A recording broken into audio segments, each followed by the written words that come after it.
Okay, guys, we are live! So for those listening at home, welcome to the Dungeon Musings YouTube channel. My name is Kevin Madison, and I'll be your friendly, what am I going to be? I'm going to be your friendly, I guess, host today, because today we are kicking off the first Dungeon Musings pub crawl. That'll be heading across the city of Brightspear in the Mortal Realms, and in the realm of Akshi. Because we are today returning to something we tried out a couple of weeks back, and that is Cubicle 7's outstanding Soulbound, the Warhammer Age of Sigmar RPG. This time we've had a little more time to prep, so we're not just making things up as we go, or learning things as we go. And I'm joined by two players this time instead of one as with last time. This time, why don't I go through, I'll introduce you guys. We are playing, I should say first, there's an adventure called, what is it called? The adventure is called, Trouble Brewing. This is one of the mini adventures you can pick up through Drive Through RPG or the Cubicle 7 website. So if you're planning or you're intending on playing the Trouble Brewing adventure, this session will obviously have spoilers for it. But let me introduce you to our players for today, and I'll go the order I've got you guys on the screen here. First up, we've got James. Who are you, and who are you playing today? Hi, I'm James, and I'm playing Malgrad Daneson. I need to get the right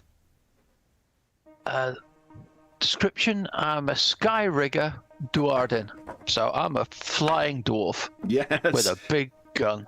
And there are two big factions of the Duardin in the Age of Sigmar, and the one you happen to be from is the Caradron Overlords. Nice. Next, joining him, or joining her, I should say, is James. Is Dave. What am I talking about? Dave, who are you playing? Oh, did Dave lose his audio? Hey, Dave. He lost his audio. He had it in his phone. I wonder if his phone died. Audio issues here, Kev. Yeah, no problem. Can you hear us, Dave? I'm like, well, James is going to play all the characters. I'm just going to sit and make chingo and enjoy the Can you hear us now, Dave? Bel Arturius, Knight of the Stormcast Eternal. Very nice. It's very different. Excited. Now, both of you guys have some familiarity with different versions of Warhammer settings as well, but what is your level of familiarity with the Age of Sigmar setting? A lot lower than it should be, given that I've got some of the books. Well, got them on PDF anyway. Well, why learn a new game when you can go back to Bushido? Yeah, well, it's when you've got... so it sounds like you take the normal... it's something like 40k, which is already at 11, and turn it up to 12 for the characters. The characters are definitely... One of the ways I've seen it described online is as you start by playing 20th level characters, and that is... The characters are definitely a cut above the types of characters you play in other campaigns, but the threats you face are commensurate with heroes of that kind of standing. What about you, Dave? Oh, you're muted. You're either muted or we can't hear you. I have not played a lot in the Age of Sigmar. Oh, there we are. I haven't played No, we can hear you. We can hear you now. Oh, yeah? Okay. Yeah, I'm having some audio issues. I might have to back using my computer. The Age of Sigmar particular, I'm not overly familiar with. I think we played in Warhammer a few times, but I don't know if it was necessarily the Age of Sigmar or just another version of that realm.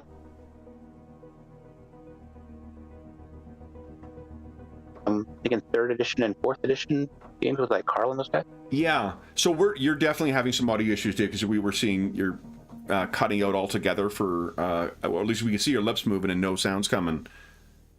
But so to give context for what the setting is, in the grand scheme of the cosmos for this setting, this takes place after the end of the world of one version of the old world, of the classic Warhammer Fantasy setting. There have been different ages. There's like an age of myth, an age of chaos, and you are currently in the age of Sigmar.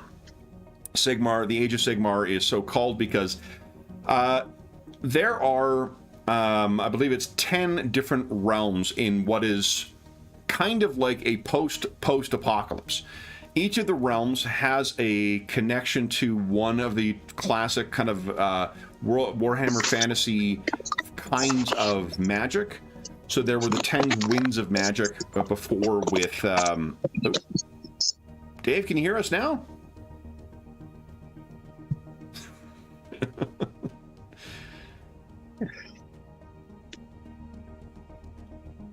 How about now, Dave? More fun with IT. We can hear you, yeah. Yep. Yeah, I can hear you now. Okay. Disabling my Bluetooth because I think it's picking up my hearing aid. Oh, jeez. So what I was saying, I'm not sure if you heard, Dave, the canonical like timeline for this is that it takes place after the end of the world of the old world. And in the aftermath of the old world, there were some beings that survived beyond it. One of them being the God King or Sigmar from the old world setting, as well as some Agents of Chaos and some other stuff. What was left over coalesced into 10 different realms, each aligning itself with one of the classic winds of magic from Warhammer Fantasy. So there is actually the kind of realm of fire. There's different Azir, the realm of the heavens. And in the first age, there was, thousands of years of the gods cooperating and rediscovering one another and kind of like rediscovering the mortals that existed on there and rebuilding civilizations. There's tons of civilizations that rose and fall during that epoch, some involving the gods, some not. Then came chaos. And chaos, unfortunately, destroyed much of what was there, forcing not only a rift between the gods, but also forced many of the gods to retreat into different regions, different realms. So certain realms became kind of strongholds for their people and the gods, and that was the Age of Chaos. Chaos is not the only agent there, because there's also agents of destruction and agents of death, most recently. The Age of Sigmar began as Sigmar and his Stormcast Eternals and allies to them began retaking other worlds. And that is where the setting for the Age of Sigmar RPG, Soulbound, so called for the connection that is made between members of God-favored groups. So here, I'll put you guys up here so you can see it. This is the Great Parch, or at least part of it. This is part of the plane called Akshi. One big part of the setting are realm gates and the fights over them. Realm gates are ways of passing between those different 10 realms. And often, wherever the realm gates are, it will influence the local area with elements of whatever it's connected to. Our adventure takes place in a city called Brightspear. Brightspear is, you can see off the coast here, there's something called the Disintegrating Shores. That is where chaos is still eating at this. For thousands of years, Brightspear was conquered by agents of Tzeentch, the Lord of Change. And recently, the Stormcast Eternals have taken Brightspear back. There are some other ones there. Where is it here? Hammerhall. This is basically the bulwark or the stronghold for Sigmarites in the Great Parch. But they've also got like Anvilgard has a close and near. I can't remember what it's called, but it's Gyrus, I think, the realm of living things, of life. That's led to this massive spreading wild forest down here. There is, gosh, which other ones are in here? Doesn't really matter for the purpose of today, but the setting itself involves the, effectively demigods in some cases, and also mortals all acting together to try and, build their lives. The setting on its highest level is this very, almost mythic type of conflicts between unthinkably powerful forces over effectively infinite realms. Like, these realms are mythical, so they are abstract in their size, but the places where you fight over, they tend to be kind of smashed into close areas, hence this great parch having great stability to it, and it has for years, to the point where the Bright Spear itself, let me show you what the approach to Bright Spear looks like. If you are coming over land, this is what you would see. And the neat thing about Bright Spear, I won't spoil anything for the adventure from the starter set, but Bright Spear seems to have these really unusual globes that seem to align with the other 9 realms, and they drift around this massive central spire. And the city itself, while it was conquered by the Tzeentch, there was an ancient civilization of sorcerers that used to control this place. They built it. This was one of the strongholds or city-states in their empire. And they are called the Agloraxians. The reason they're important is because the city itself can be thought of as having 3 different parts. There's the new city on the very lower ground, there's the lower tier a little higher up, and then there's the higher tier, and in the center, the spear that gives the city its name. And it's a mishmash of legacy of chaos and the reconquering of this place by the agents of order. You can see the parched landscape all around it, and to the right there, you can see kind of the element of chaos still leaching in. It is a city that is trying to regrow, and because it doesn't have a functioning realm gate right now, it means it relies on a lot of other types of travel, particularly the travel that comes from the Caradhran overlords. You'll see on this map over here, one of the things that's mentioned in the Great Parch is the floating city. The dwarves, one of the reasons that they survived here while chaos reigned is because of their flying fucking cities. Massive whole flying cities, and complete with, they have Malgra is an Endrinir, which means that she has the ability to craft all sorts of different neat steampunky kind of things. And I don't have I've got her actual, without her mask on, but it's worth taking a look at what she's like when she's in her full rig. And that's what you can see there with that giant, that's a brass or bronze sphere that's filled with ether that allows her to zip around as if she's got a jetpack. The setting has a neat quasi kind of steampunk, but honestly closer to like an industrial era kind of vibe to it. But the setting is full, even though it's mythic, and even though like a lot of the power players that the fiction and stuff focus on are these like god-made, super soldiers or people who have been blessed by gods with the supernatural power, the soul fire that comes from the soul binding. There's also tons of people who are just trying to make their lives work, and that's across all the different realms. And they are no different from the people that would have inhabited any other kind of setting with the in the Warhammer various universes. The major difference being with this is, although there are big challenges and whatnot in the setting has a feeling of hope that is missing from the other two main Warhammer settings.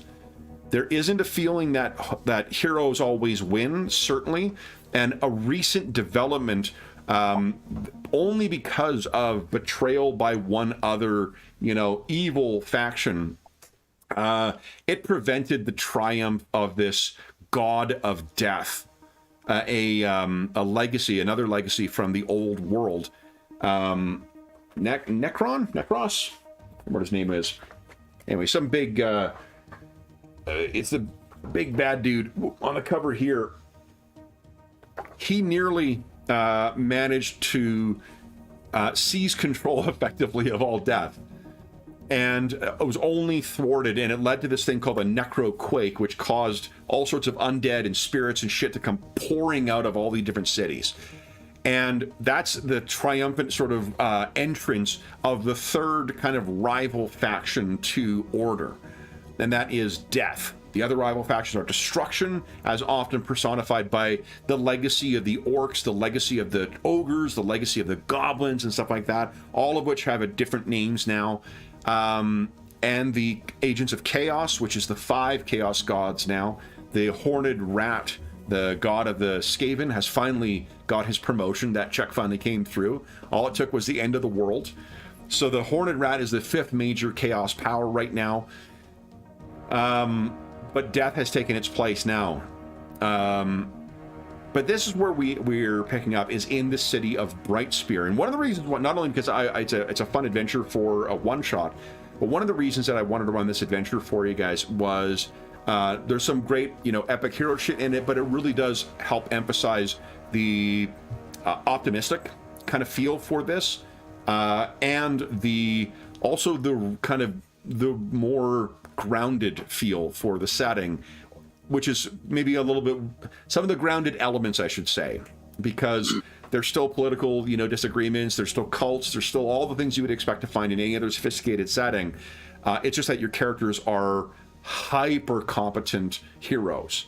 So you're going to be able to kick some serious ass to the point where your actions, if we were playing an ongoing campaign, what we'd be tracking is something called Doom. And your actions or your inactions would help us dictate what's happening in the grander scheme of things. There's a arbitrary level of Doom, and the higher the Doom, not every enemy has it, but the really powerful ones, some of their powers are calculated using the current Doom level. So the higher the Doom gets, the more scary the champions of chaos, of death, and of destruction become for the champions of order. So there's a real reason to try and reduce Doom by sealing threats and dealing with them. We talked about this, I think, last week, James, but it's one of the neat things with structuring ongoing campaigns that you do in this is you talk about, you could kind of make it a living world by virtue of the rumors, the fears, and the threats. What you'll track over the course of the campaign is not like, on a sheet or whatnot, but rumors are like, something might be going on here that maybe we should look into. Threats fears are, I really feel like this thing is going to be a problem for us sooner rather than later. And threats are, this problem is here. And the way that they suggest structuring the campaign is kicking off your adventure with a threat, so something the players can clearly deal with, a fear, something that is pending, that they're going to be able to, so like when you're done your one task, there's going to be more shit to do, and a bunch of rumors. And then depending on how characters interact with things, that will advance those different elements over it. So gives you almost a really good reminder and a mechanic for making the place feel like a living world that responds to the actions, the successes, and the failures of the heroes that are involved with it. I mentioned that because go ahead, Dave. I was going to say, even on the character sheets, the pre-gen that we're using, there's goals, connections, and secrets that also kind of add to a sense of realism, or make these more robust and more lifelike. Yeah, I think the short-term goals for the characters and the short-term goals for the group are really clever ways of giving purpose to what you're doing in the game. So you're thinking about, I want to be working towards this particular thing, so I know what I want to do this session, because if I do that, I get XP for that. The way that XP is awarded in the game is generally goal-oriented. So it's more focused towards you doing and achieving the things that are important to your party or to your individual characters. It's neat because like one of my my favorite horror game, Cult. That's one of the things that's neat about that game is that you start off at the start of a session. You talk about what you want to see happen or like see the characters engage with over it, and once you get past your first session, it's other players who tell other players what they think their characters like. It'd be neat for you to explore this in this session. And it's a similar thing. It really lends the session a feeling of purpose and of achievement when you get to the end of it. This is a similar thing. So I mentioned that rumor, fear, and threat thing because even though we're kicking things off right now, I want to give you the context of what's been happening for you guys over the past couple of weeks. So things in Brightspear have been, I think you can think of it on a upswing. Things are just getting better. There's an event that happens in the starter set that dramatically transforms the city, but I'm not going to deal with that. There's also a couple of adventures that do things, partly because we might be dealing with those events in the gaming marathon this year, and partly because there's some other stuff. But you guys being familiar with the city of Brightspear is not going to be a bad thing necessarily. But what is the status right now is there's lots of people traveling, particularly by air. So there's plenty of the Dwarden who are coming and going from here, but also people from all over, right? Like there are wandering elves. Elves in this are AELVES, but I'm just going to say elves because it's going to, it's effectively the same type of thing. There's a detachment of Stormcast Eternals that are here, but the city itself is ruled by a conclave. So it's a collection of different peoples and whatnot. The thing that is the most, I think, dynamic part of the city right now, let me bring you over here. So there, guys, that'll give you an idea of what the spire looks like.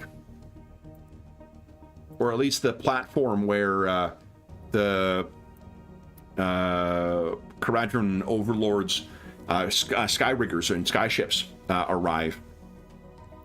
This also will give you an idea of what the city looks like. So I mentioned, with the way you read this map here, there you can see down here there is a profile of the city. That is a very accurate depiction. The new city is what is all down below there.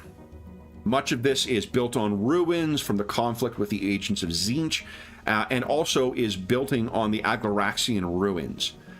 The lower tier covers this region here, and it casts a big swath of the new city down in shadow because it sits over it. And then above that is this here. This is the upper tier. And there's a degree of hierarchy that goes on for them. People who are closer to the Stormcast Eternals and the bigger power players in the region are more likely to be higher up. Same thing with those of wealth. But there is tons of movement around the city. There are gyrocopters built by engineers that bring people back and forth. So it is a very active and busy city with many people coming in wanting to build up interest. There's also a huge undercity. When chaos came, what the Agloraxians did is retreat underground and use their magic and their bio creations to try and keep themselves safe during that period. It did not always work, but in some cases it did. But what it means is that there is a huge cottage industry of people who raid the undercity and try and find, because there's all sorts of crazy artifacts you can find down there, and because the civilization predated the coming of chaos, so it's thousands of years old. Brilliant magicians, albeit probably quite evil, and they would not necessarily align with the ethics of Sigmarites or whatnot, or the forces of order, but tons of value to be found down there. And what the rumor is that there are groups from agents of the Conclave who are trying to get a realm gate working. They think there is a realm gate here, but they don't know how to get it working again. And if they can get it working, that means it's much easier to get people to come and go from one of the other realms. You don't have to travel overland across the Great Parch. You two are both acquainted with a member of the Conclave whose name is Vitala Vicari. She is. So she has the station on the Conclave as the Lady Vintner. which means she's a kind of like the one who's in charge of ambassadorial duties and things like that. You know her because the reason I mention her is because over the past year, it has been a hard one for Brightspear, even though things are trying to rebuild, and there is hope that once the Realm Gate opens, that then there will be some greater, greater ability to travel. One of the things that some members of I can't remember the name of it, but it's a sorceress order. You may notice that on the map here, there are all these spheres, and some of these either correspond to things I've mentioned here, like Azir and Gyran, or you may just remember them as the names of the different winds of magic in the old world. Well, what the popular theory is that this realm gate that's down there, the Aglaraxians, they think, built it, and it actually, when functioning, might travel to any of the other realms. So you can imagine why that would be attractive to pretty much any faction that would have interest here. If you could open up to the realm of chaos, or Ulgu, the realm of darkness, where it's said that the one of the most powerful elvish deities lurks somewhere in the darkness, or Gyran, the land of life, where I think Ariella, I believe is her name, or Ariella. It's the elven goddess of growth and nature, or Sigmar, connection to get yourself back to Azir and be able to bring reinforcements directly back from the heavens. That would be grand. But for now, that has not been achieved. But to celebrate the little successes that have been, what they have arranged is for a brewmaster general of the Caradhran. And Malgra, you don't need to tell no one needs to tell you how important the role of brewmaster general is. And this is someone from the city of, where is it here? And for those listening at home, apologies, there's a lot to learn about the setting, and I just don't have everything. Barak Nar, which is actually where you're from, Malgra. He's from Barak Nar, and his name is Jacob Bugmanson the 11th. And it's said that Bugmanson is of a legacy of brewmasters that actually date back to the time of myth and even before. So this is someone who is a more accomplished, like you would be hard pressed to find anyone more accomplished as a brewmaster anywhere in the in not only in the Great Parch, but in the mortal realms themselves. This is a untouched legacy that goes back thousands and thousands of years, and it's the brewmaster general himself who is coming. And the reason he's coming is to celebrate the end of the last year and to celebrate years beginning with a pub crawl across 4 different regions, different parts of Brightspear. Because of the amount of Caradhran ships that are coming in and coming and going from in here, there's a lot of Dwarven in the city as well, and everybody loves a good excuse to have a party or a piss up. This year's beginning celebration, like I said, involves a special visitor from Barak Nar, the Brewmaster General himself. That was the rumor from several weeks ago. A few weeks back, pubs across Brightspear began to refurbish, restock, and redouble their efforts to attract customers, all striving to be on that enviable route that Bugmanson's, is that right? Yeah, Bugmanson's grand pub crawl will take. New brews, special offers, theme nights, they plague the city for the week beforehand. So there's all sorts of different specials and treats and games and events and things that are being tied in. All people trying to get the attention of the Lady Vinter to be selected for that. And if you, let's get some dice rolling here. Why don't you guys each give us a lore check, please? I think it's mind and lore. It'll automatically select to mind as the default. And difficulty number here will be a 4. Clicking on the word, right? Yes, please. Yeah. Difficulty for 4. Yeah, on lore. Okay. Nice, Malgra. And Vel. So, I mean, maybe it doesn't surprise you, but Malgra, I guess before I give you this stuff, what do you guys think of, how do your two characters think about this upcoming frivolity? Malgra, we know that you've been selected to assist with the tour. Do you think there's a reason that you've been selected, or is it just that you as a soulbound are one of the ones who will be a good choice as an ally of Vel's? I think it'd be. I think it's that. I don't think I'm so special, as it were. Okay, and no But connection. I think it's good Well, that everyone.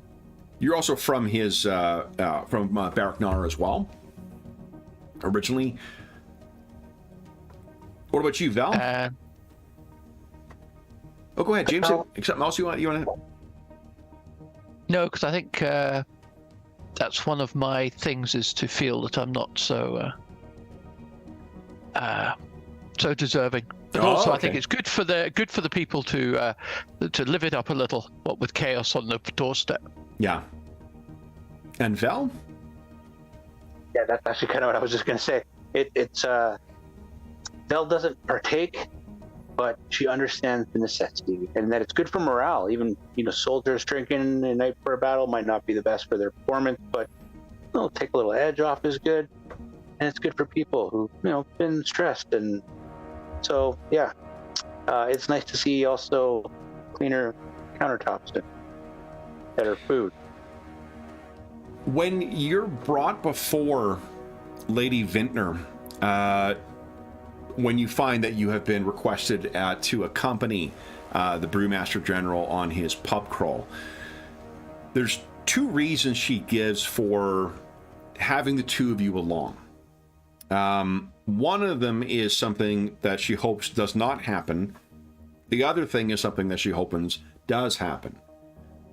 What she hopes does not happen is that there are no troubles.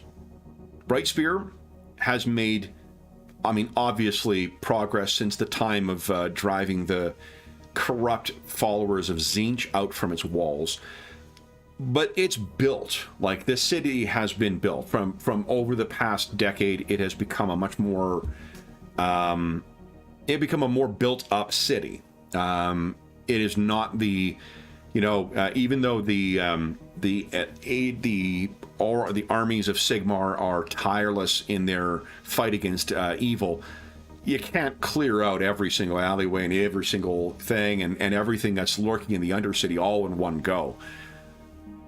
But now the city has a cautious optimism as a place for growth and potentially to be a bastion for order in this region.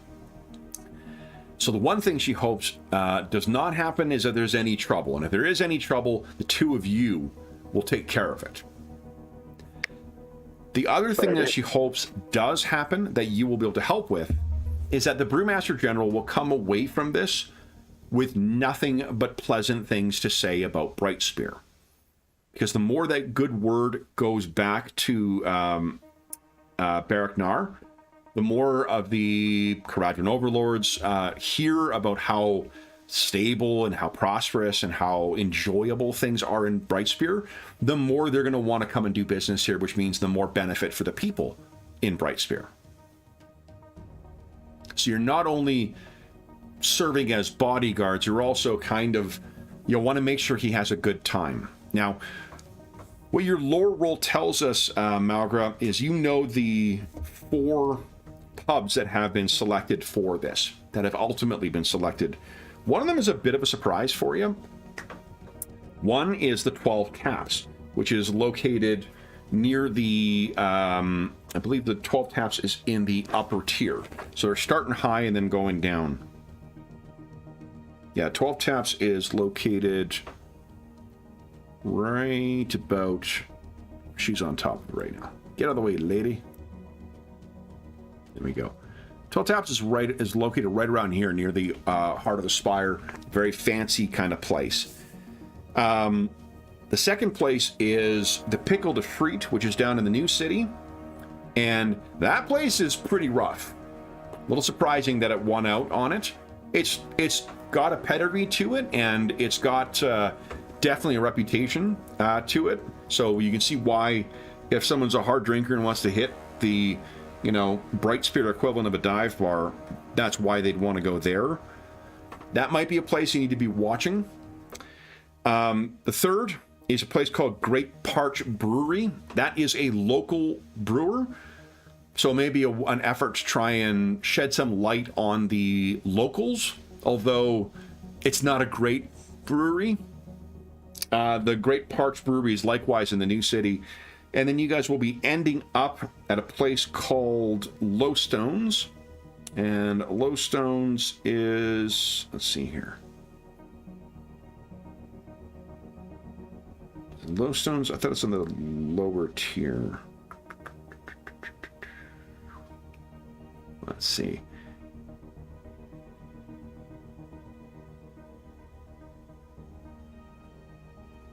Yeah, lower tier. So you're going to be going from starting on the high tier, 2 stops in the New City, 1 stop on the lower tier, and then they'll be staying overnight there. The Low Stones, is run. I mentioned that there are 2 factions that that are from the among the Dwarden before we went live. One of them is the Caradhran Overlords. The other are I think it's the Sons of Grimnir, the Fire Slayers. They are warriors dedicated to the fallen god Grimnir, killed in battle with a fire salamander god. What they do to venerate their god is they try and find out this gold, and they use it to fuse it to their flesh to add magical elements to them. The Caradhran Overlords and the Fire Slayers don't necessarily get along always, and you've heard that, that Low Stones is a hangout for Fire Slayers who often work as mercenaries or things like that in Brightspear. So if there's trouble that's going to come from the Dwarden community, it will probably come from there. Okay. So those are your 4 stops along the way. Other than that, from what she's been told, Lady Vintner does not expect to have any problems with him. He seems to be a fairly self-driven, character. And there's at least 3 of the pubs that you're hitting are run by Dwarden as well. 1 allied with the Fire Slayers, and then 2 unaligned dwarves. Have you guys any questions about the task that is before you? Nope. Well, We'll make sure that he comes back with the glowing response. That's it. Well, the Vitala will be accompanying you along here, but her focus will primarily be on the diplomatic end. As best you guys can have the more earthy and the more, muscular if needed. That would be appreciated by her. So unless there's anything else that you guys wish to ask her, I think we can cut to the day of the arrival. This Friday night pub crawl going. Yes. So the day of Bugmanson's arrival, the city starts celebrating early, and hundreds of citizens gather for the official reception at the High Port. So you guys can picture there's massive crowds of people who are waiting here, all cheering. Some have, indulged in some perhaps early day drinking. The Pubs that have not been selected for the official pub crawl perhaps are running parallel events that may have either started last night and continued into the morning, or perhaps just started quite early. But what you guys find is you are standing on the platform, and in the film version of our adventure, what you would probably see is that view of the lead up towards this, and you would see one of the Caradron vessels approaching. And it looks like, where is it here?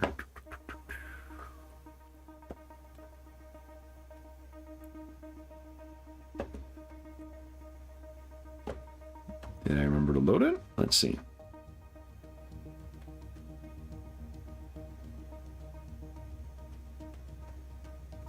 Oh, I did. Nice.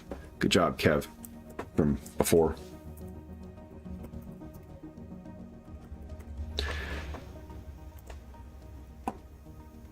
This big thing would go drifting by.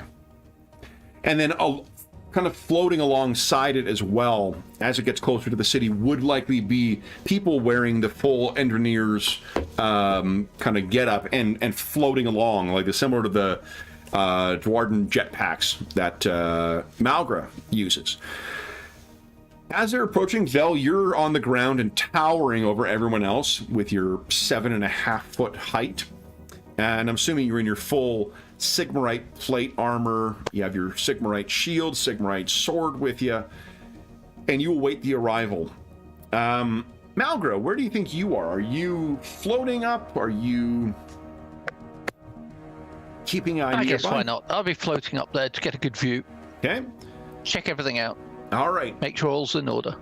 So you are doing so, and as you're sitting and waiting for this massive ship to get closer, crowd's going kind of crazy. The brass and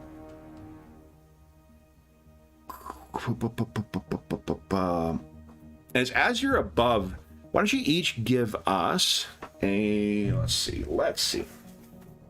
I think it's awareness is what I want. Yeah, an awareness check, please. And the target. Okay, sorry, number difficulty is 4? a 4. Got to get in the habit of doing that. Nice.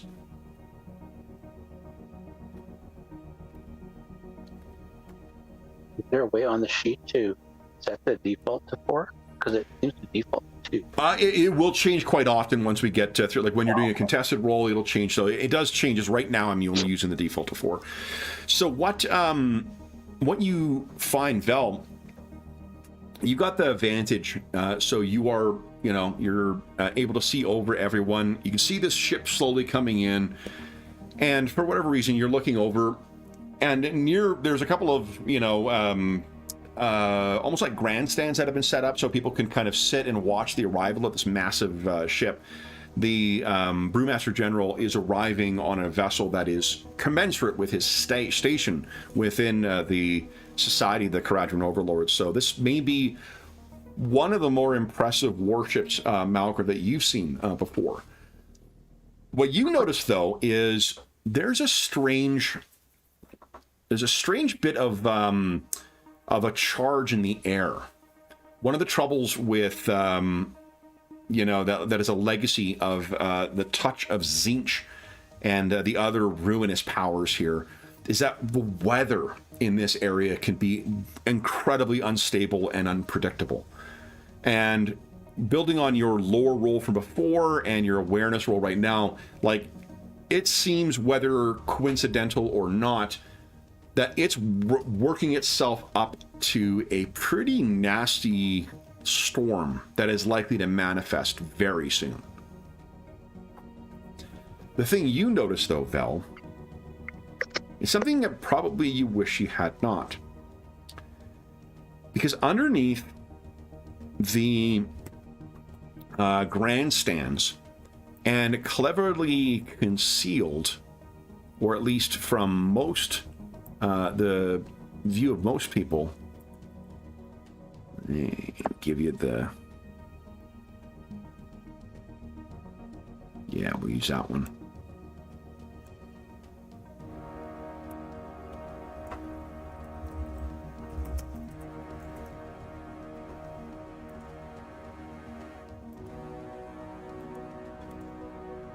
Is a well-concealed grot.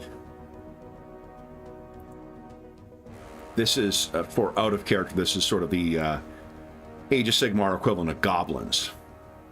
Ah, okay. The grots are,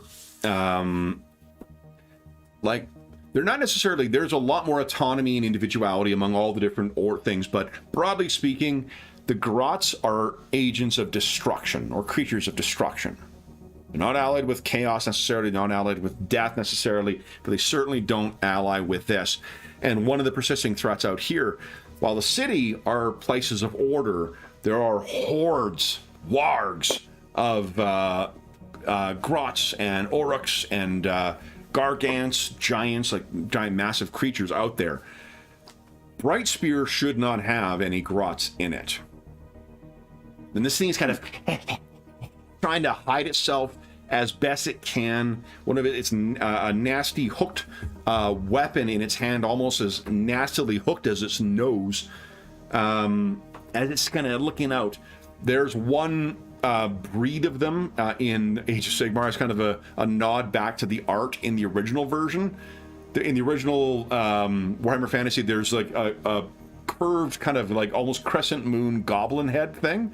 There's a whole tribe of them that have crescent moon shaped heads in Age of Sigmar. So that's what this one is. He's looking from under there. He definitely should not be there, and it probably doesn't bode well for the arrival that they happen to be here at the same time. Unfortunately, you don't have much time to react, because we have what's that coming in right now? It looks like it's block text.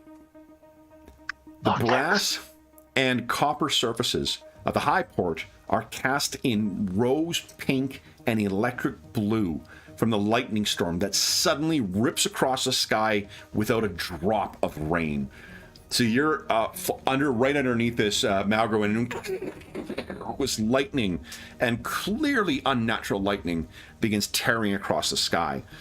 Between the streaks of blue and large shining, between the streaks of blue, a large shining brass Caradron frigate wallowing through the storm like a drunk on its way home, wobbles.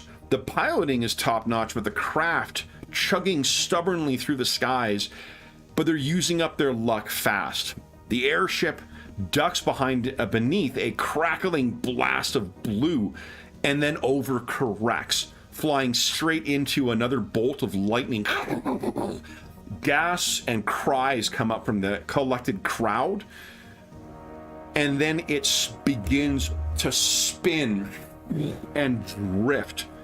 And almost before the crowd has time to gasp, it is clear that this thing is not going to dock with the high port as intended, and will tumble down likely among the throngs of people who have arrived to try and witness the arrival of the Brewmaster General. So, this is happening. Cries are going off in another direction. There's one thing else that you notice from up here, Malgra. You know, because you are an Endrinir, that there are, on the high port, a series of magnetic landing pads that are fitted with chunks of glowing blue stone, a gift from Dwarden Endrinirs, that can be used to safely kind of bring out of control craft down.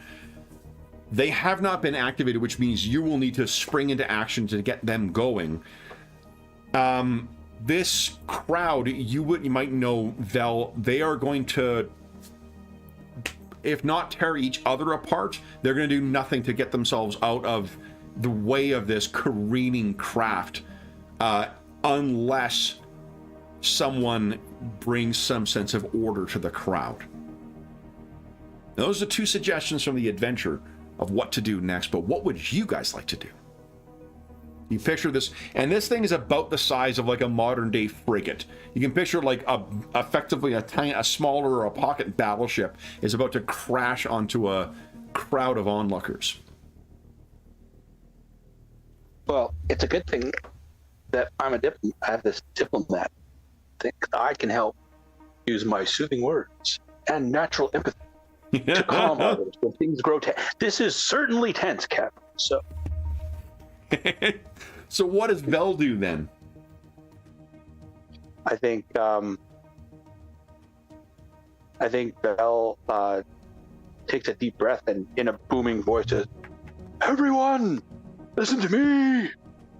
Calm down and exit in that direction."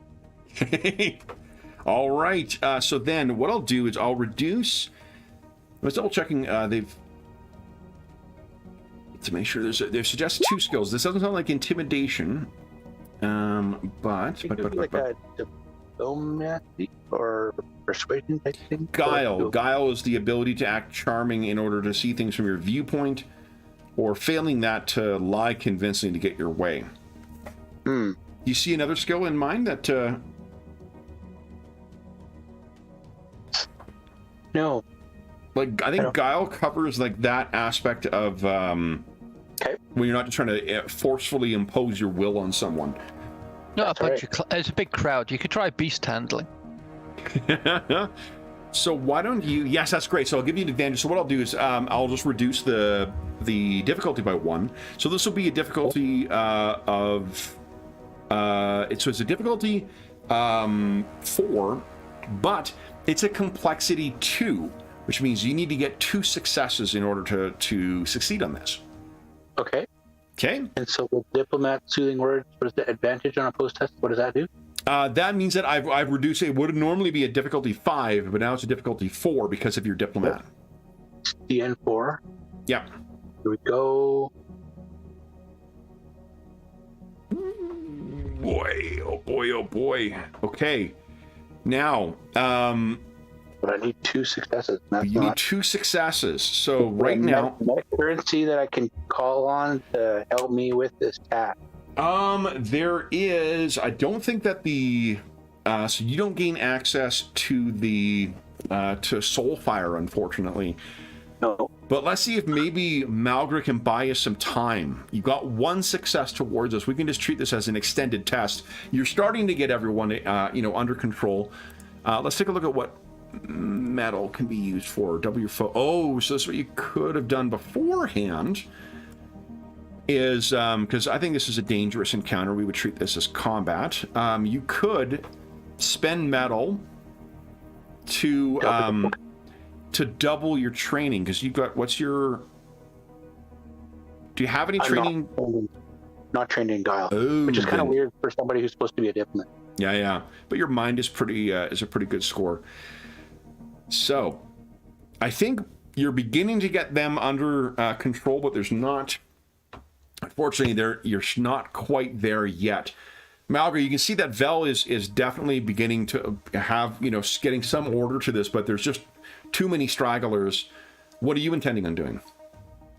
Okay, I'll go into a dive and head for the controls for the tractor beams. Okay. For the I think they're actual mechanical, kind of like a claw. Oh, actual. thing. Okay, cool. Yeah.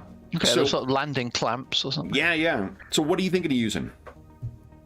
To get down. To activate the thing. I think you'll be able to get there. To activate the thing, and then I think let's just have a quick look at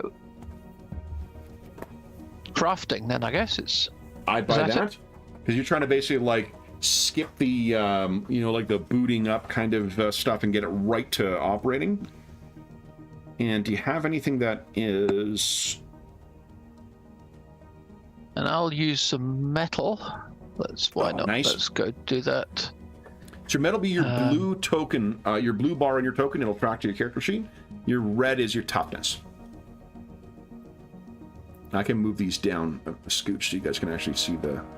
Now, here's the thing. Just a bit of thing. I can double my training or double my focus. I've got training and focus in this. So it depends on whether you want to have more points. You only have 1 point of metal you can play with. So it's a choice of whether you want to have more points that you can use to modify the dice after they're rolled, or do you want to have more dice? Okay. And do I know what the target number is? You do, yeah. The difficulty is going to be a 4. Okay. You only need 1 success on this one.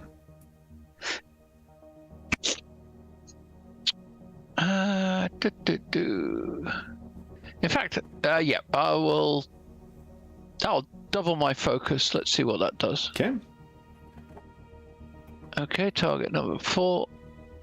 And just to forestall comments, I know for those listening at home who may know the game better than we do, I know that it's strict non-combat, combat distinctions for metal. I don't care. So you can save the comment of trying to correct us. It's the rules is written, you can't use metal in this kind of situation, but I don't care. Okay, so you got 1 success in this. It's a DN4, and so you got 1 point of focus. What would you want to do with that point of focus? Oh, I wouldn't bother then, because I can't do anything with it. Well, oh yes, I can. Yes, you can. Yep. So I'll use that. So I'll get a 2nd success. So, and what would you like to do with that extra success? Right. I'll swivel around and get those landing clamps out, seeing the trajectory of the ship. I'll get it right in front of it to catch it faster than... So here's one thing you could do, for instance, with this, is because you got 1 extra success, perhaps your extra success could help Vel with hers, and that maybe they flare to life, and that magical, etheric power makes so much noise, it prompts them to pay attention to her and listen to her. Yeah. Okay. So... Okay. Yep. So with that, the ship it begins to careen in, but because of your quick, engineering know-how, this thing swings out and catches this massive ship as if it was a tossed, sports ball of some kind, which manages to slow its progression. Blue and pink lightning still play across the surface of it, so you know that whoever's inside this thing must be just struggling to get it under control. But it slows it down enough. Vel, what do we see is you are commanding this crowd to get the hell out of the way. I think Vel has drawn her weapon, and she's clanging it over her head on her shield, trying move, and just walking towards people. Move. Yeah. That way. Move. It's like 1-person crowd control. And you are doing an incredible job of this. You've clearly been well selected for this team.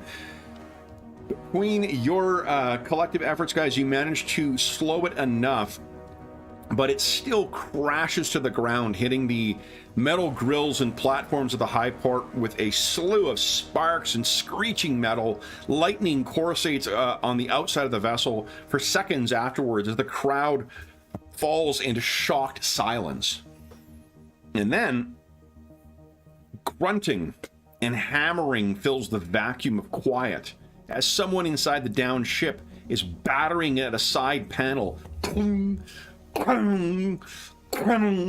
Malgra, as you kind of zoom back over, we'll assume that you rejoined everyone in your rig.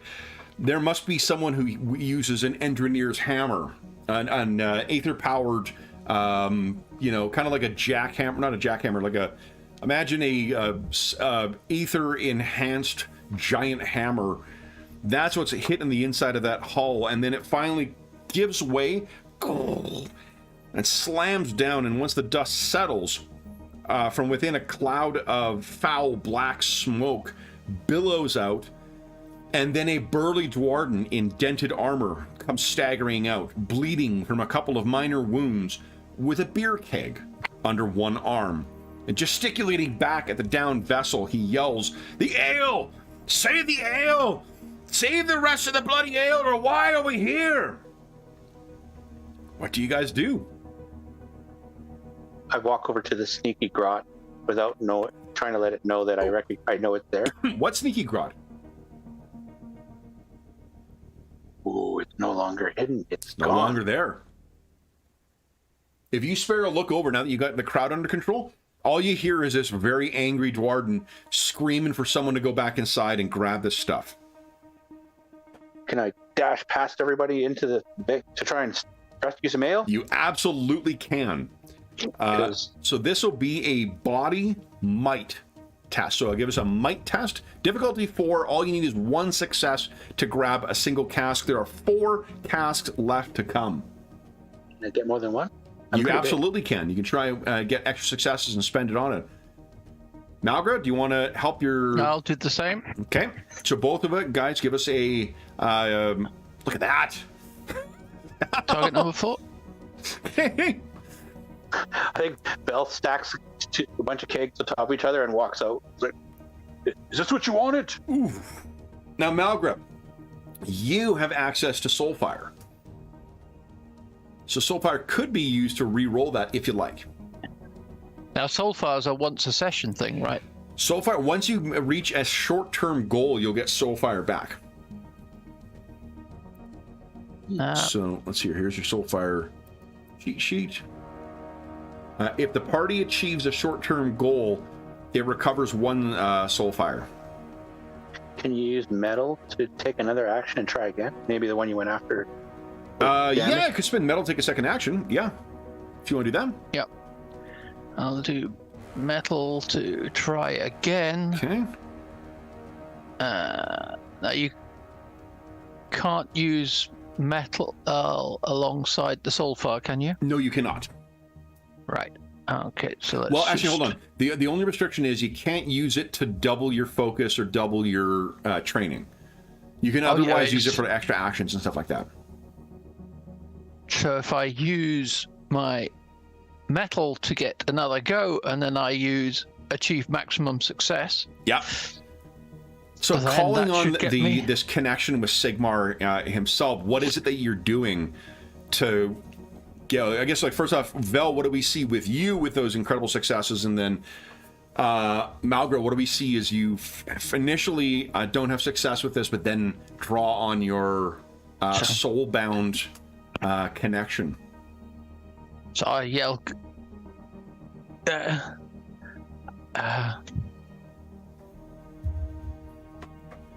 I'm on it, Brewmaster. The ale is mine. And then use my ether pack just to propel myself into the innards of the ship. Yeah, and it's just smoky everywhere. Bits of the like, these things are precision crafted inside. And it's all bent and twisted, and the corridors aren't straight.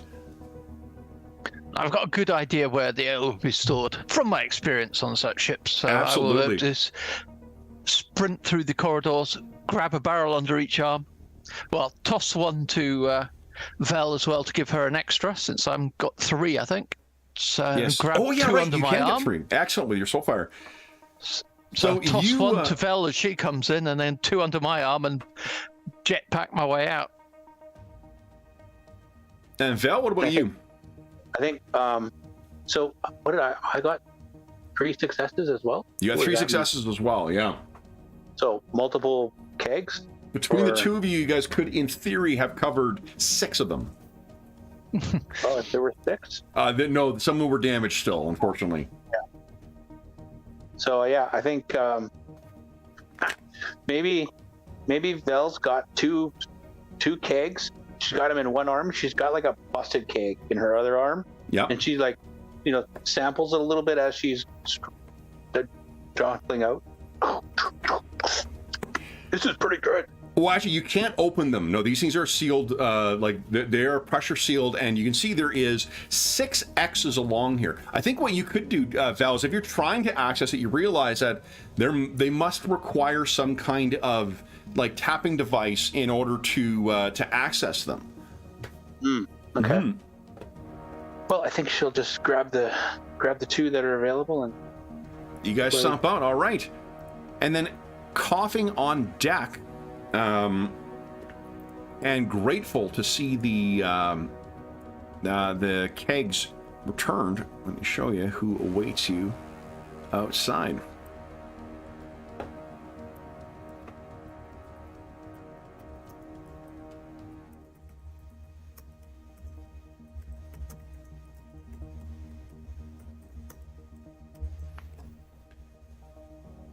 And here he is, guys.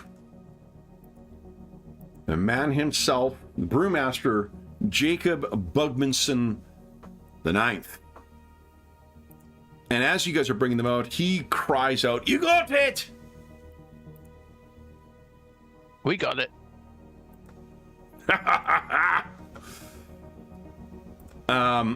And there's, when he cries that out, he's got that kind of voice that just carries everywhere. He doesn't really have an indoor voice. And you can see as he's coming out, he's got a small cask under one of his arms, and then he's got attached to the back something similar to what you guys have, a massive keg or cask that that seems to strap directly into his engineering rig. So as he's cheering you on, the crowd kind of all starts cheering for you guys as well. Vitala steps into the confusion, and she steps up onto what remains of this wooden stage, where pennants and local ales are set out for the formal reception, which are now mostly destroyed by the crashing ship. But she strides up to Bugmanson and shakes him warmly by the hand. "Welcome." She clears her throat and wilts for a second before straightening up and speaking louder and clear. "Welcome to Brightspear, Brewmaster General." And the crowd kind of, "Wow!" Screams out in cheering for, now that, you know, they've had no one has died seemingly from this thing. Bugmanson looks at his fellow Dwarden who are slowly disgorging from this crashed ship and dusting themselves off. There's a moment of strained, awkward silence, and then he unclips a tankard from his belt. He fills it from beer with a pressurized tap connecting to his back-mounted keg, and he serves Vitala a foaming mug of ale. "And what a welcome," he says. And there's a huge crowd cheer that erupts up from the crowd. What you can see now that you're setting down these kegs outside of the smoke and whatnot of the whatever other things are drifting around the inside of the ether ship. You can see that on each of the kegs, just like on the one that's on his back, there are 6 X's across that. And as he looks over, he seems to be making his way through the dignitaries that are collected there, and then he looks over at you two, and he's being handed 2 different sizes of mugs from his Dwarden attendants. You can see that the humans seem to be getting smaller ones. But he sees you, Malgra, and he looks, he says, "I have you to thank for these kegs." And he gestures to his one of his lackeys. They get a proper sized tankard. He fills it up of the Septuple X Bugman Special, hands you one, and looking up at you, "And you as well, big lady." And you get a Dwarden size mug as well. He is going to continue going on, handing everything to everyone. But if you would, here is what we have written about the Septuple X Bugman's Special. The Septuple X is outstanding, thought-stopping. The foamy head is creamy, smooth, and sets the palate tingling. Beer is dark and rich, and there isn't even time for a single sip to take in the depth of flavor. It's like taking a shot of liquid courage. You both, whatever misgivings or worry that you may have had about this crash or whatnot, your spirits are well and truly lifted, as much as what your rig could lift you, Malgra, by even a sip of the Septuple X Bugman Special. Now, Val, that said, as the Brewmaster General and the Lady Vintner are kind of saying the hellos to the important people who are there. Vel, you haven't forgotten about seeing that grot lurking underneath the stand. Yeah, and I think Vel is waiting for an opportunity when she thinks she can whisper to Malgra about the grot without any of the dignitaries or our special guest or the people who hired us. You were absolutely, you are definitely like hidden in a crowd at this point. All attention is on Bug, the brewmaster, and he is making enough white noise himself, setting aside the cheering crowds that are here. You guys can easily lean in and have a private word if you wish.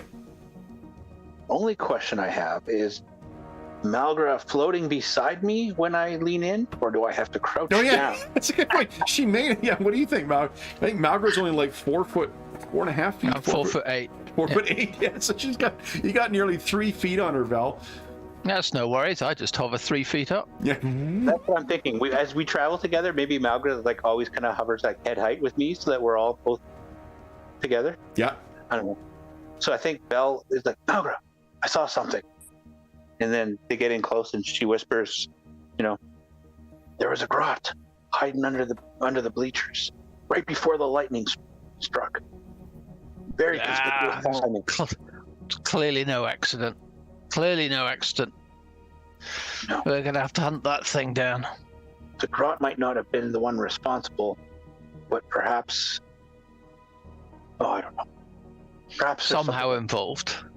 That can't be a coincidence. Mm-hmm. You know what they're like anyway. One, I mean, it's not like Brightspear still has troubles. There are armies of Stormcast Eternals that are still fighting the armies of Zeech out near the collapsing shore. So it's not like there's, this place is completely secured and completely free of the influence of chaos. If you then have a warg of greenskin come in here, like that is the last thing the city needs. Well, not the time. We've been treated with making sure that Bugmanson has a jolly good time and nothing impedes on this diplomatic pub crawl. Mm-hmm. So the next destination will be on this tier as well, in the high tier. It's going to be 12 taps. Anything you guys wish to do before you accompany the Brewmaster General, Lady Vintner, and the retinue and the crowd to that first destination? I don't want to leave them. Yeah, I'll go check on the ship, just see that. Talk to the commander. Okay. Have many casualties? Surprisingly, none. I think if this thing had hit at full force, I mean, casualty. Let me rephrase that. There's no fatalities. There are some casualties. People have been banged around and injured inside there, but Dwarven vessels or Caradron vessels are generally built to absorb impact, as it were.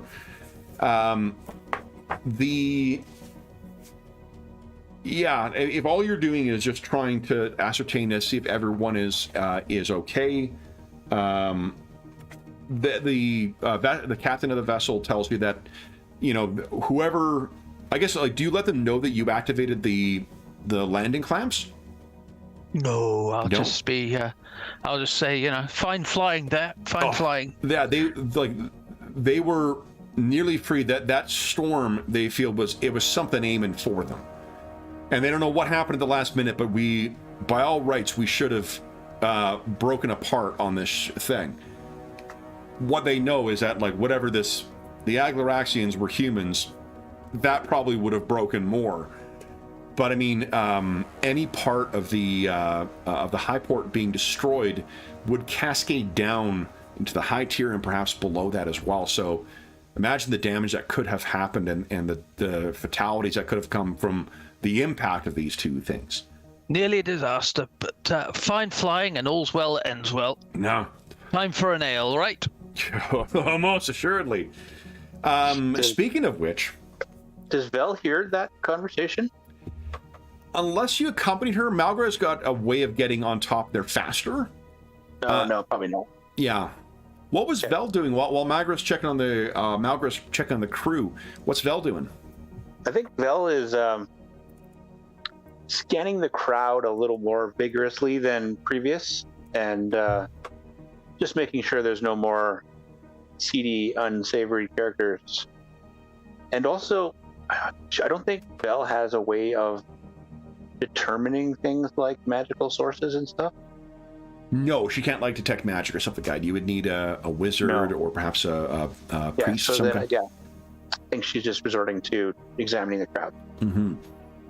Oh, magic, like for magic type characters are very similar to the classic D&D kind of division. There's there's magic in the sense of like wizards that use arcane magic, and then there are those who are blessed, who have powers that come from various gods or deific sources. Like a war priest? You could definitely, I will tell you, a version of, when I was fucking around with Soulbound at one point, a version of Droon was a war priest of Grimnir. So not the Dwarden that are the Caradhran overlords like Malgra, but a member of the Fire Slayers. So yes, that's how they would be built. Yeah. So then, with the vessel safely or seemingly without any serious injuries, and with repairs now that it's in the clamp, it's able to get repositioned, and then you guys will be heading off to the first destination. I think the Lady Vintner wants to try and get things going so people aren't dwelling on what might have happened here. So unless you guys have any objection, you'll be heading through the high tier off to the 12 taps next. Let's go. All right. So, what you find is that the brewmaster is definitely living up to his name and is like distributing beer along the street to some of the crowd that's going along. He does, however, walk with a great deal of purpose once he gets closer to there. The 12 Taps itself is one of Bright Spear's finest pubs. It's a big, round building, currently decorated for years beginning, with strings of lanterns throwing patterned shadows on the wall, and braziers of incense giving off soft, relaxing aromas. The circular central bar is festooned in bells and ribbons and tiny magical lights in glass orbs. The group is ushered through the courtyard, where tables have been arranged in a horseshoe shape and set with kegs, clay jugs, and a couple of buckets. A banner overhead proclaims this to be Bright Spear's first annual brewing contest. And the proprietor, a Dwarden named Vermund Gragor. Let me give you a look at Vermund. Vermund. Hey, Vermund. There he is.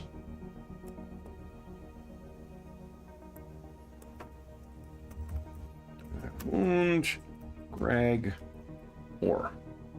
This is what Vermund looks like, guys.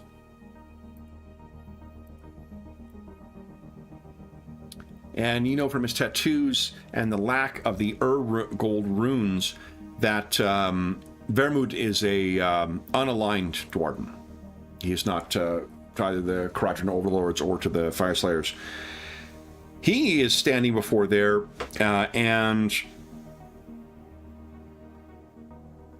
he is beaming with pride as the Brewmaster General comes in.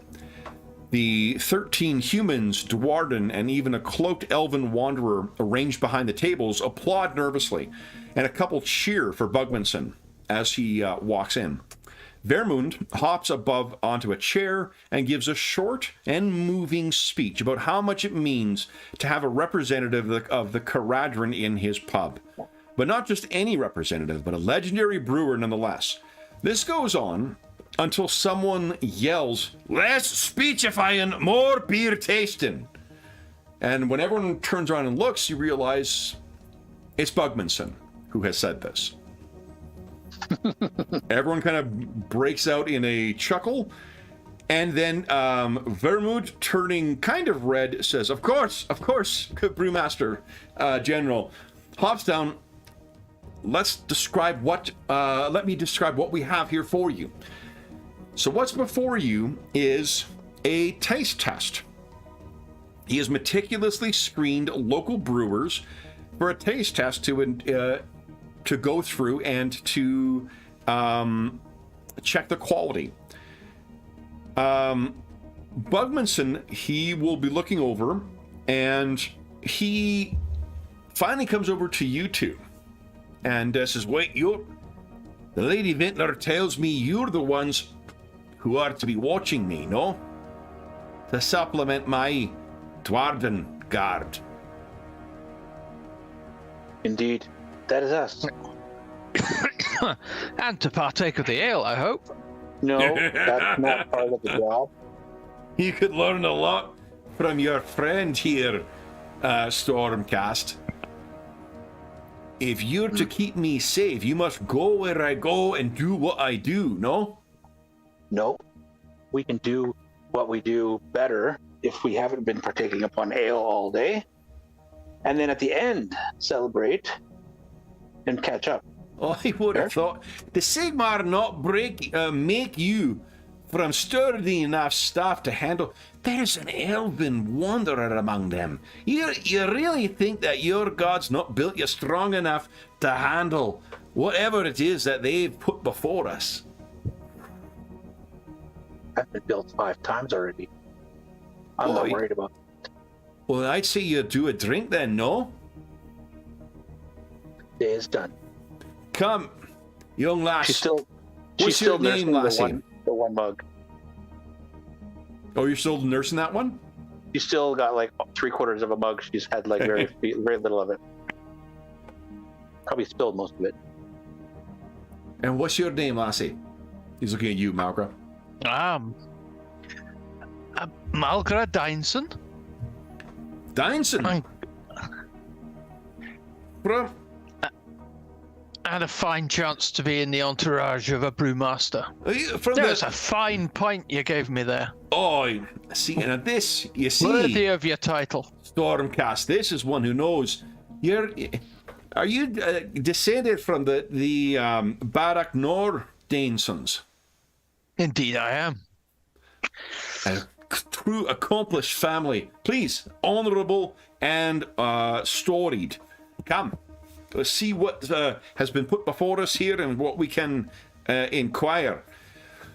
So, what we can discover. So, what you're going to need to do as you were going along here is this will be a series of fortitude tests. And each glass that you go through will be raising the complexity of that task by 1. So, we're starting... Ooh, that's not going to go well. A fortitude difficulty for fortitude with a complexity of 1. Malgra, whenever you're ready.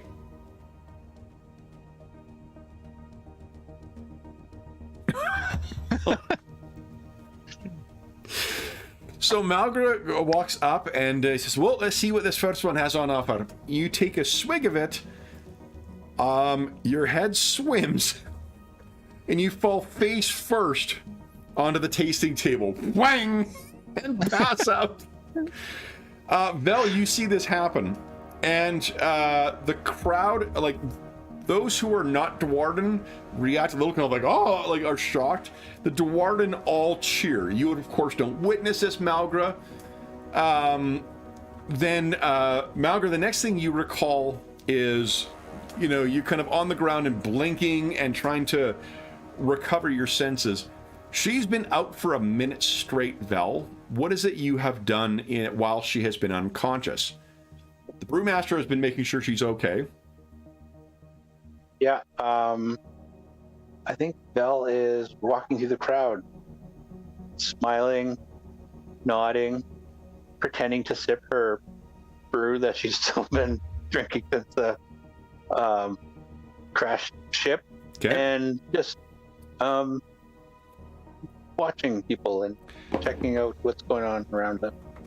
So it's interesting that as you're doing that, you can overhear, you know, because there are other people sampling these wares. The Brewmaster General and Malgra were getting the lion's share of the attention, but there are other people who are making their way through here, who are sampling the wares, as they go.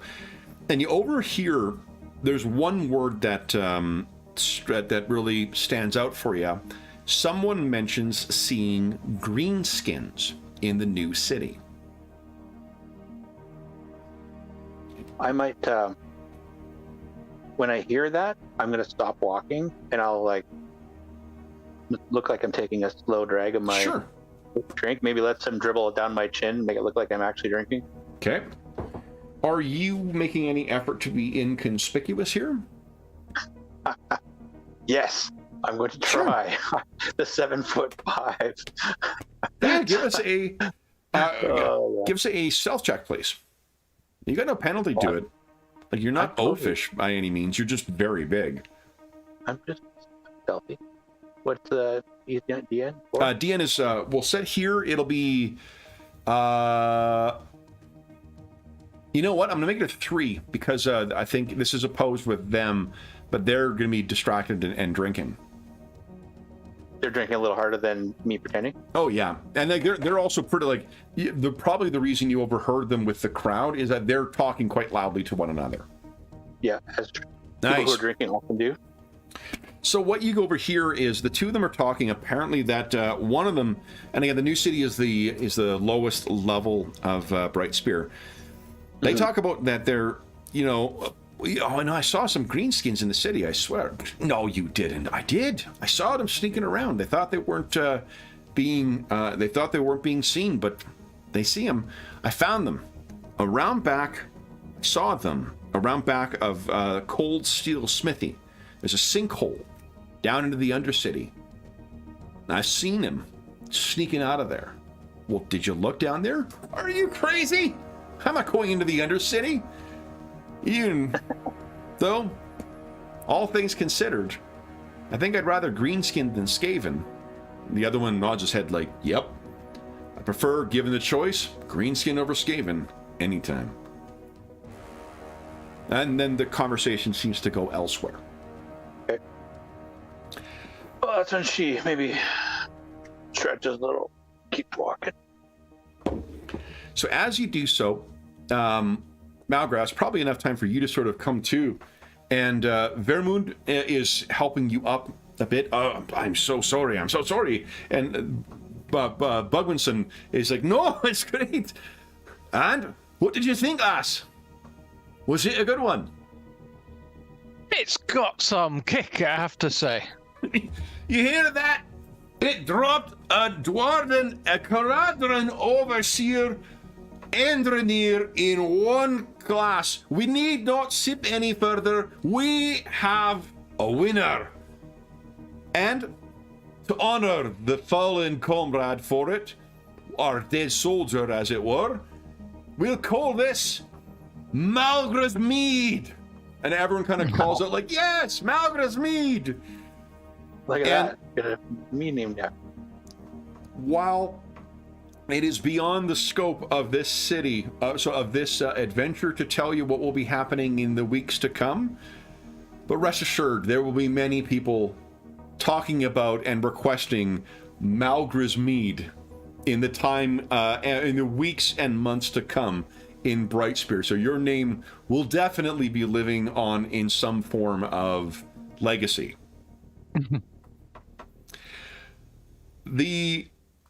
So Vel, you see that Malgra is back up. You guys can try a couple more things. The Brewmaster is exchanging. Vermund is trying his absolute best to try and ingratiate himself to the Brewmaster. Brewmaster doesn't seem to be. He's not being unkind or unfriendly to him, but he doesn't seem particularly. He seems to be mildly irked by the way that this guy is going about things. Vel, you can see Malgra is up right now, and then, likely a little wobbly on the ether rig, but you're able to get yourself back under control. You got no, mechanical penalties whatsoever. You're probably going to be here, before heading on to the next destination for about another half hour or so. Anything that you guys wish to do while drifting around the 12 taps. It's tempting for Vel to maybe, admonish Malgra, but she's got a mead named after her, and she's doing well with the brewmaster, so she's gonna let it go. And Magra? Well, I'll be dusting myself. Still a bit sheepish. Should have lasted a bit longer there. I'll sip a bit more carefully at the next one. Okay. And anything else you wish to do with this pub before heading on to the Pickle de Frite?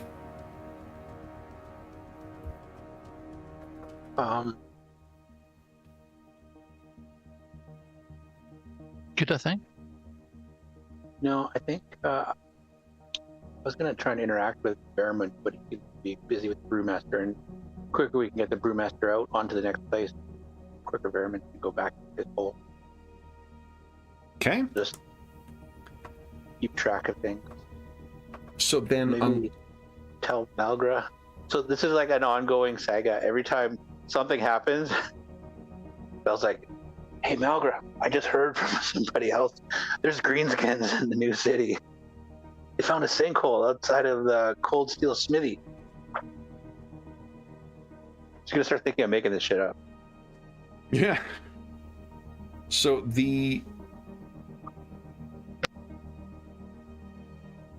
let's see here.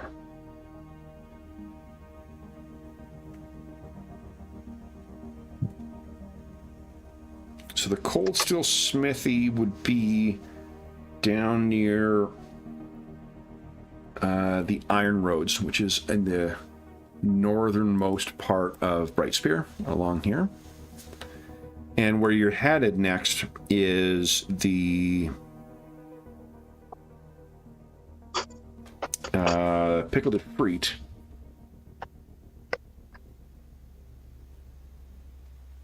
Which is...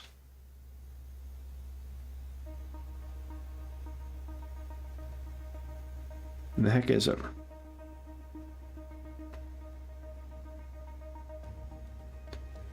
Um, 63. Pickle Frite's actually right over here in the Iron Roads as well. Yeah, so Coastal Foundries can be somewhere over here, so be in the same kind of area. Free of the lower tier, so bright out in the bright open sky. What you find as you guys all, leave the 12 taps and make your way down to the Pickle de Frite, you find that the weather seems to have, as is often the case with this Tzeentch chaos-infused weather, it's gone. And once again, just pale, pink sky overhead. As you guys head down to the Pickle de Frite, you find that it is housed in a building as old as the Aglaraxian Empire, all burnished metal and huge panes of flawless glass. It's decorated for years beginning with red pennants and hangings and dozens of warmly glowing lamps. As you guys land down at the new city, I have, let's see here, actually, I think in here, yeah, here we go. Lohando. Actually, a whole different map. Ooh. So this is what the new city is like, guys. Oh. I'll put you guys next up here. And as you guys are heading in, Bugmanson roars triumphantly and strides across the street to the Pickle de Frite. "This is the one I asked for, Vicari!" He yells back at Vitala, who grimaces. "Now this," he says, "this is a proper pub, chock full of bastards." Bugmanson is immediately proved right. The crowd in the Ifrit are a motley crew in the way that only mercenaries can be, and are always armed to the teeth. They seem slightly perplexed by the area that's been roped off, and to which your party is immediately brought. And it's around that time that someone pushes through the crowd. Oh, wrong thing. we go. Who looks like this?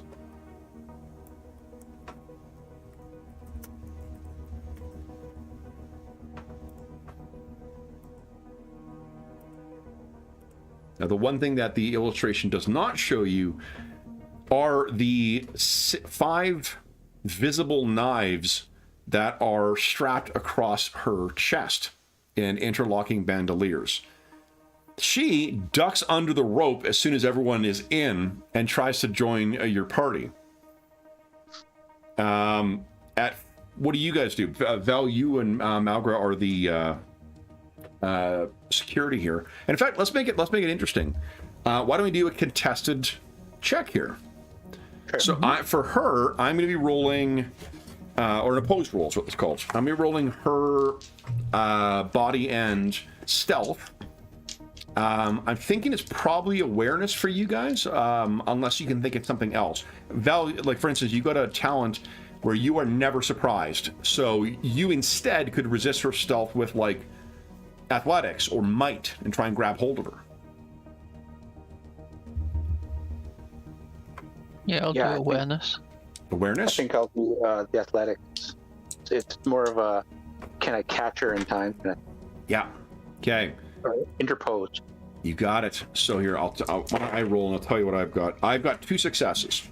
So TN4 against 2 successes.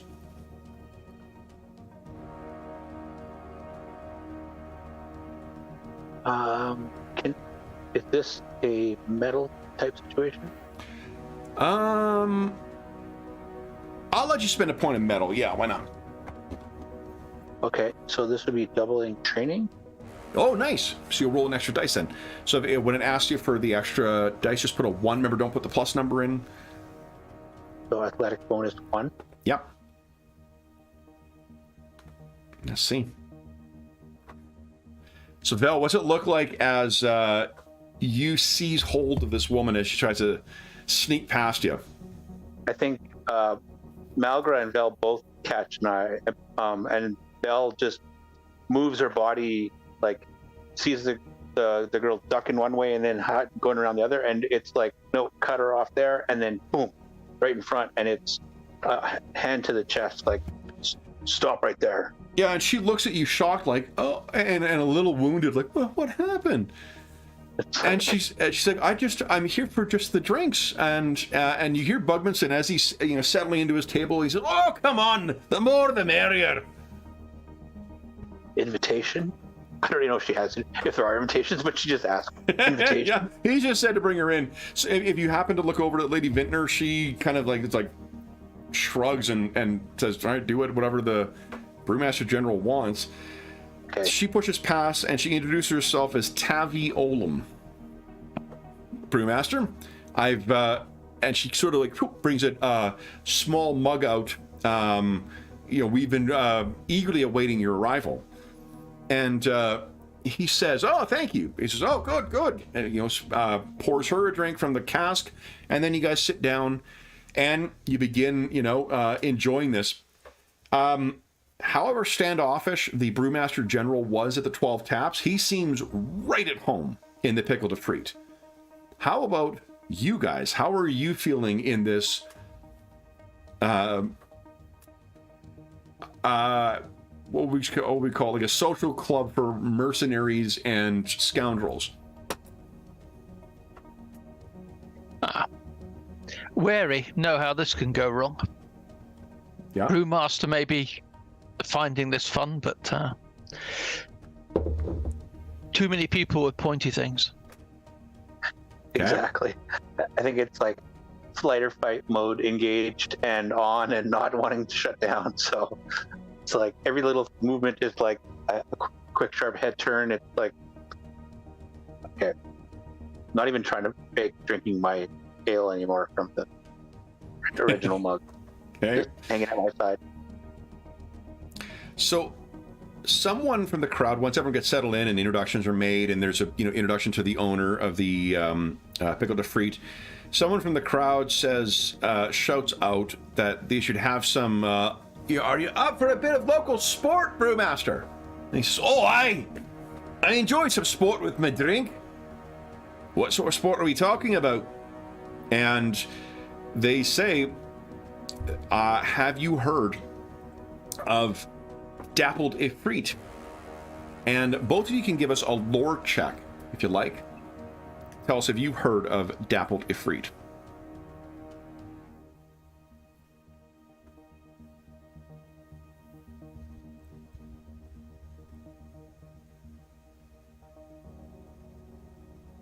That'll be a no then. Okay, so Malgra has not, but Vel. So Vel, you have. Dappled Ifrit is an ugly fish, black and red of magma with an eye-watering aroma of spice. It has legs, and there are those. If you enjoy spicy food and it's prepared properly, it can be an incredible dish, and it's part of the lore of the pickled ifrit is trying to eat them fast enough. It's kind of like, imagine a hot sauce or hot wings eating contest. It's something akin to that. However, if they're not prepared properly, then they can burst into flames in your stomach. Ooh. One of the things we have not talked about is the currency in this. There is a it's called Aqua Garanis, which is like it's a currency in the Great Parch, but it also can be, it's a magical creation or a magical substance. Every drop of Aqua Garanis can be taken to restore one point in toughness. Larger amounts can be consumed to heal other amounts, so you'll see each of your characters has a number of drops on the character sheet.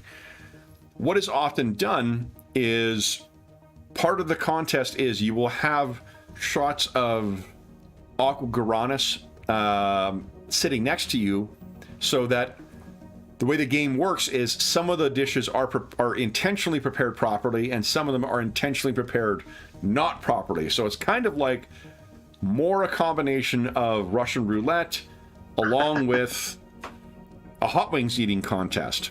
And the Aqua Garanis is there in the event that you catch fire from the inside. You're supposed to drink this shit and it will stop it from going off. But if you don't, keep control of yourself, you may burn from the inside out.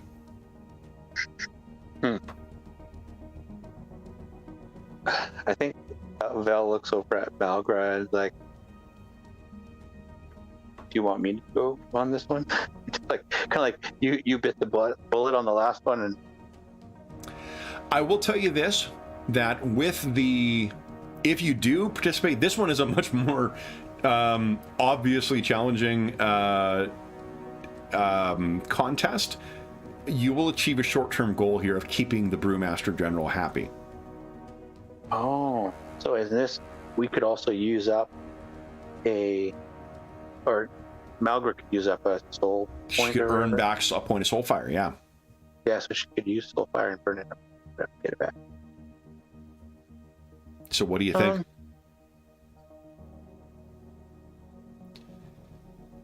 As you're considering this, you can hear the crowd is talking back and forth, and some people are talking about a wager should go along with this. What's fun in a contest without a wager? And that's when Tavi leans in and says, points to the smaller keg that the Brewmaster has been carrying with him, with the septuple X across it. And she says, well, why don't we play for that?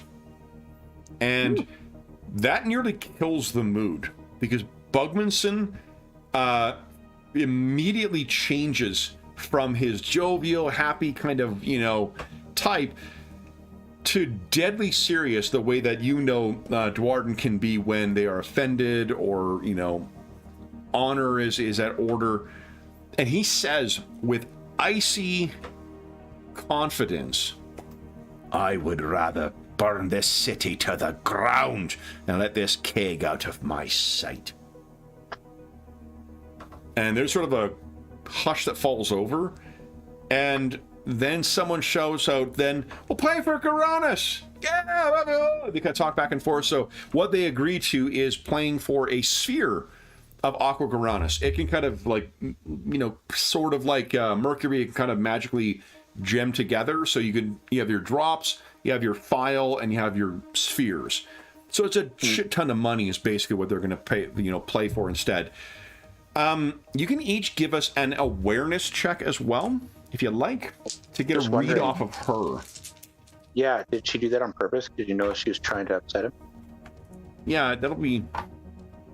Malgry, she was trying to, yeah. She was trying to play him, clearly.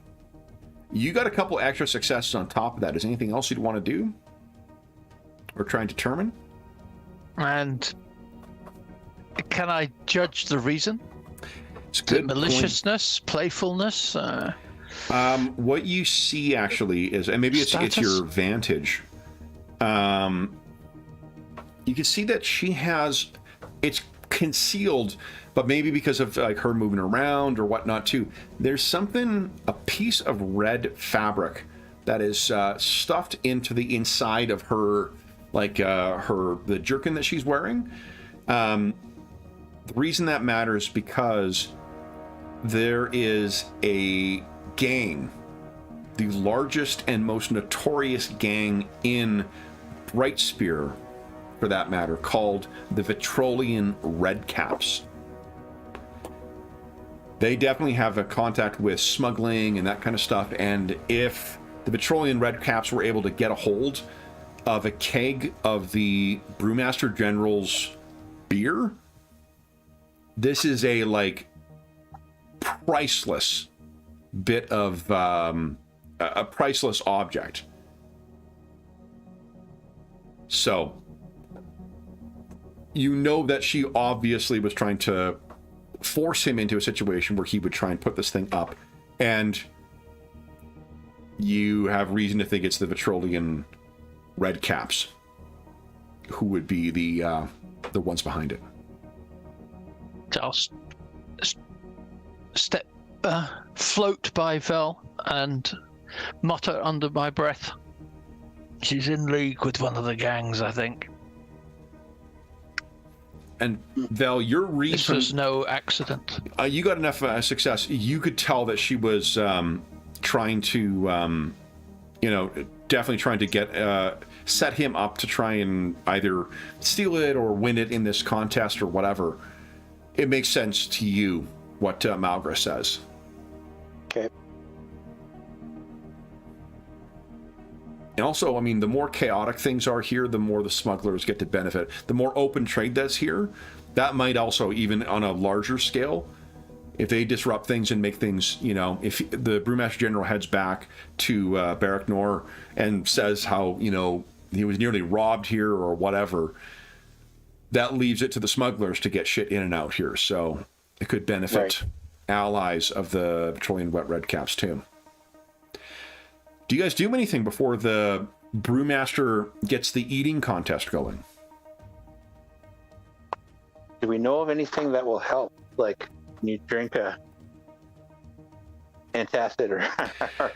So here's what you're going to do. Each plate, like I said, is served with a shot of Aqua Garanus on the side. Eating the thing requires a determination check, because it is so spicy and smells so much, and it potentially could, almost, it has the potential to kill you if you don't get the Aqua Garanus down fast enough. If you can get over that, then you can dive into the meal. Then it's just a matter of a fortitude test to try and eat it fastest. The one with the most successes wins. It sounds like I could do that. I think I could do this. I don't sound very convinced. Okay. But I'm trying to convince myself that I could win the Brewmaster over.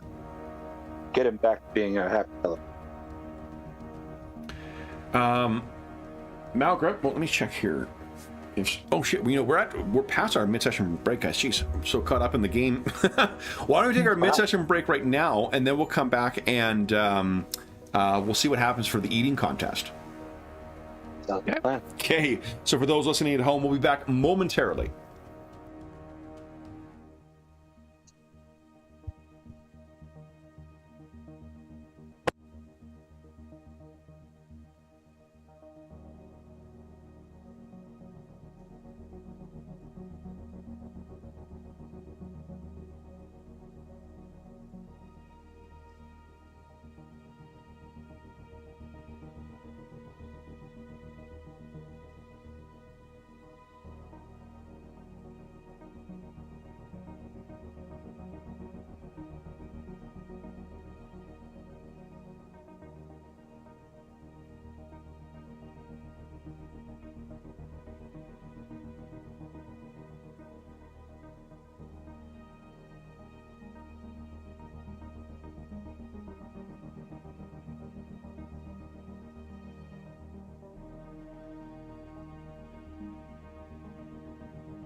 Okay.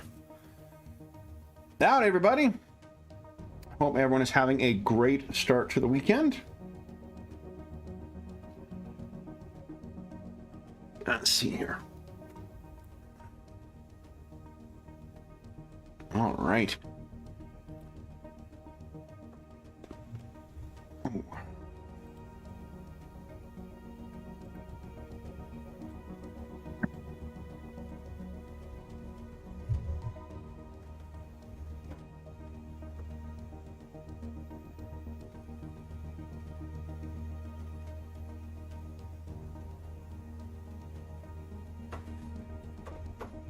Alrighty.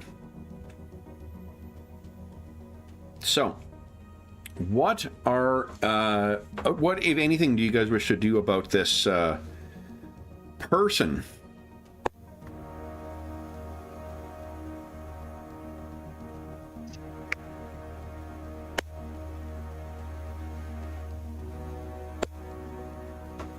About Tabby? Yeah. The troublemaker? Like, she seems to have been thwarted in her efforts to try and get the mug or the cask. Yeah. I think I'm going to try and escort her out. Okay. Let her know she's overstayed her welcome. How would you like to do that? I think I'm going to do exactly. I'm going to walk up to the table where she's sitting and put my hand on her shoulder and say, Well, she's sitting with the Brewmaster General right now. yeah, and he's not very happy, so hopefully this will help. Okay. Or what do you think, Malgra? Should I bother? Go for it. Just give it a go. But if it goes poorly and there's a fight at the table, that might upset the brewmaster more. So long as blood doesn't get in his ale. Sounds about right. So, but when I go to approach her, I'm gonna step. I'll be on the side that between her and the brewmaster. Here, I'm just gonna hit just one sec, Dave. I'm gonna reconnect on my side because I'm getting. It's weird. You're flashing on and off. Your camera isn't quite. Oh. Let me see what's going on here. Yeah, because like James is showing as connected, but you were flashing back and forth from your character sheet thing to just a still image of your. Yeah, it was only when you got back because I could see your empty chair when it was there too. So I don't know what's happened there. Now you're just a spinning wheel.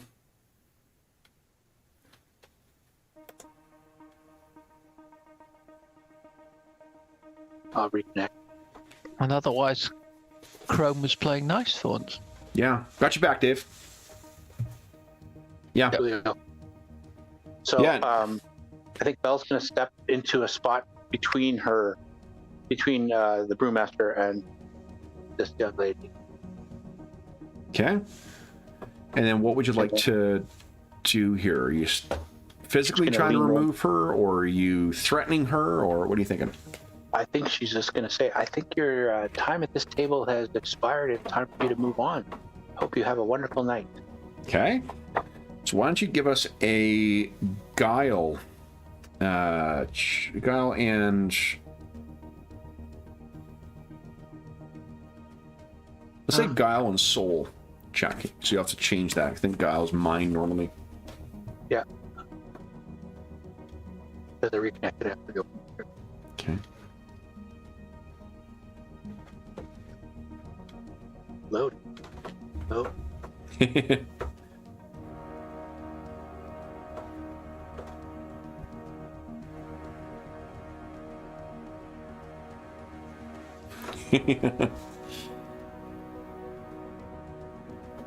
This is a cute little D20 now. All right. Guile and soul. Yeah, please.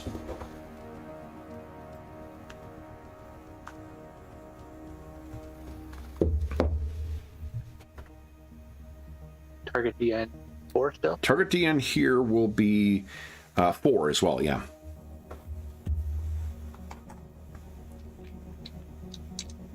Is this going to be like an opposed check? Can I use metal here? You could after, yeah. But she would get a chance to do the same as well, depending on NPCs in this have different levels of complexity. She might have access to metal herself. Okay. But I can tell you this one does not, actually. She's not that important, so... Okay. Cool, but you want to try and like double your... I don't think you're trained in it, though, so like you don't have any focus, you don't have any training, so... So it doesn't matter then, right? If you don't have a check mark, it doesn't... Exactly, yeah. Okay. No, give her a roll. Literally.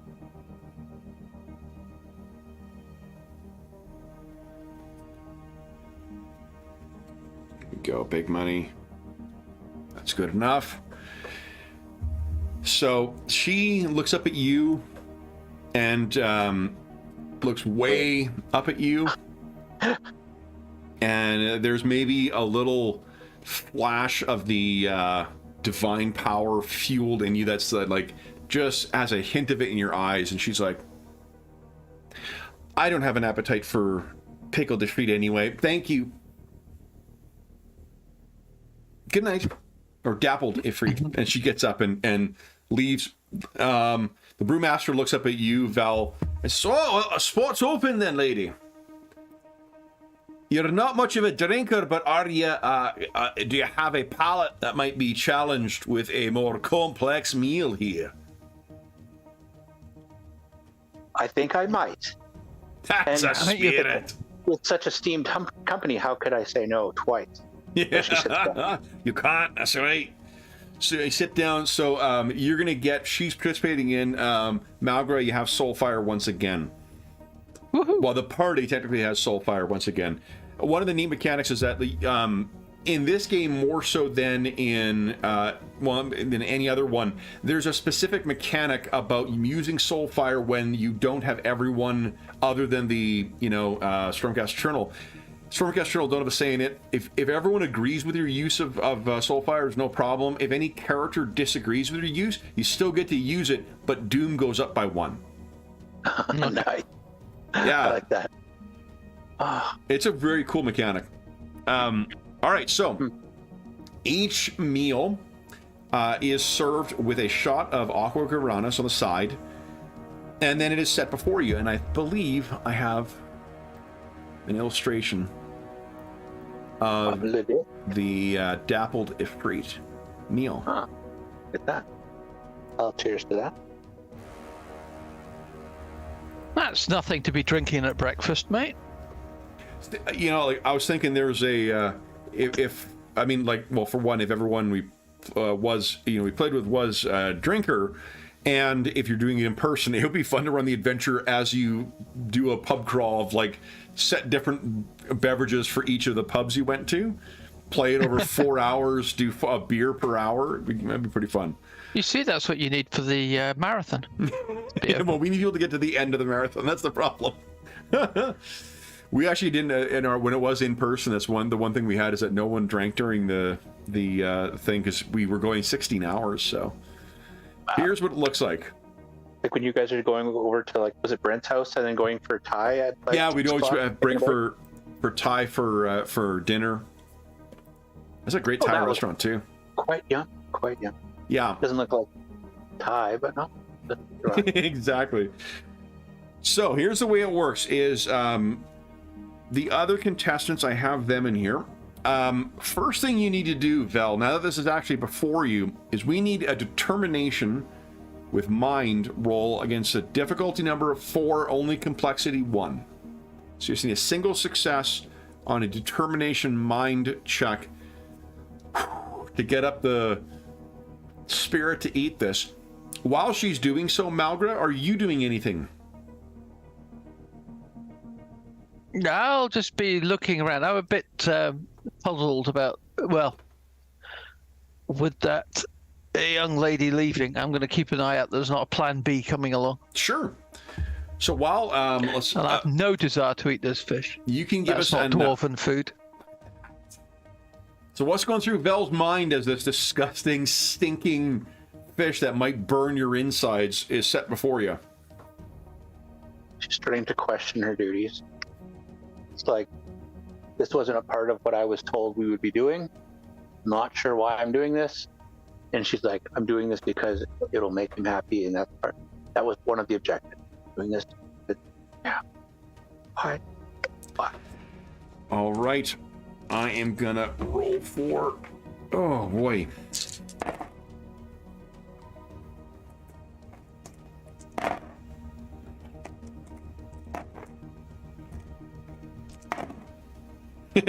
So at least two of the other contestants, one human, one Dwarden, they get a set before you, and they're both like,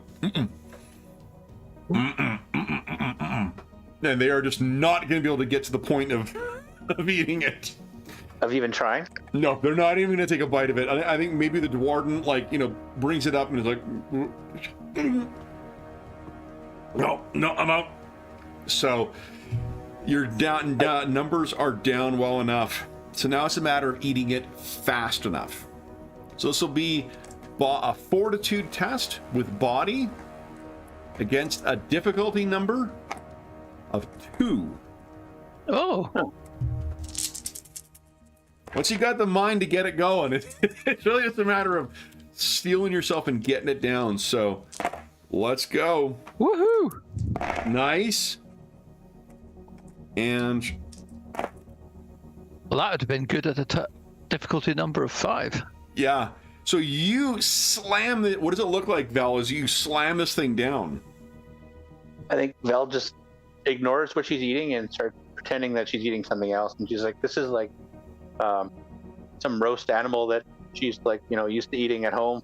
She's thinking about like hanging out with family and eating this thing and just ignoring what she's actually doing. How much does she because you've this is one of the neat things. So I mentioned before, there's a downtime mechanic in the game too.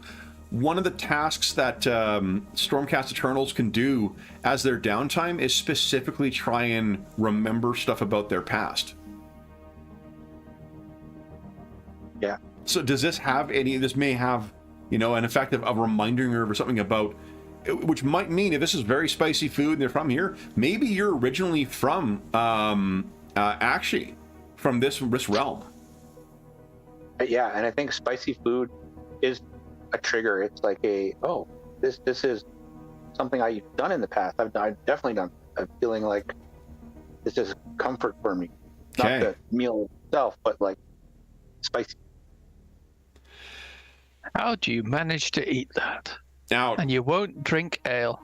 The Aqua Garanis, the shot that's before you, that's 10 drops of Aqua Garanis. Do you want to slam that back, or you want to keep it? Because it's money as well. If you slam it back, you don't have to check to see if it explodes. If you don't, we have to check and see if it explodes. I will not. Nice. Give us a D6 roll, please. And let me know if you roll an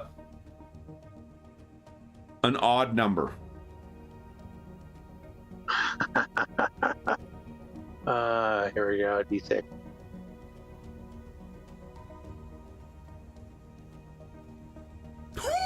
Two. So, what's going through Vel's mind as she's waiting to see if this cooks off? I think initially she's distracted. She's thinking about, there's some memory hidden there. There's something about spicy food. I'll have to eat more spicy food when I've got more time and I can contemplate. But then it's like, oh, right, spicy. This thing could be exploding in my gut any second. And she's starting to sweat a little and she's starting to get a little warm. And she's looking down at her stomach and looking over at the brewmaster. He seems to be okay. If anybody else is what you see, one of your, can you give us, Vel, a determination roll, because one of the guys sitting next to you who did have the nerve to go down, he bursts into fucking flame. Ah! What's the check number? The difficulty, this one is going to be a, for you, a 3, because I think you knew what was coming.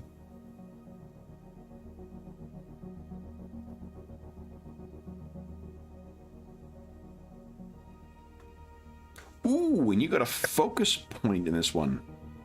But those 2 1s, unfortunately, not gonna be enough. So, what you see, it doesn't rattle you whatsoever. So, if you would like to do something, you can certainly do so.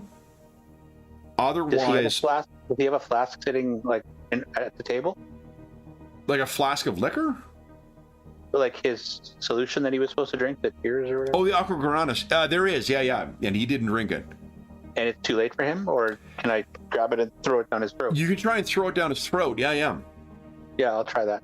Sure. Why don't you give us a, I think it's reflexes. Is that what it's called? Reflexes, body. Yeah, reflexes check. Let's see if you can do that. Just try and do this without singeing yourself. This will be difficulty of, let's make this one 4. Okay. Let's see if you can get in.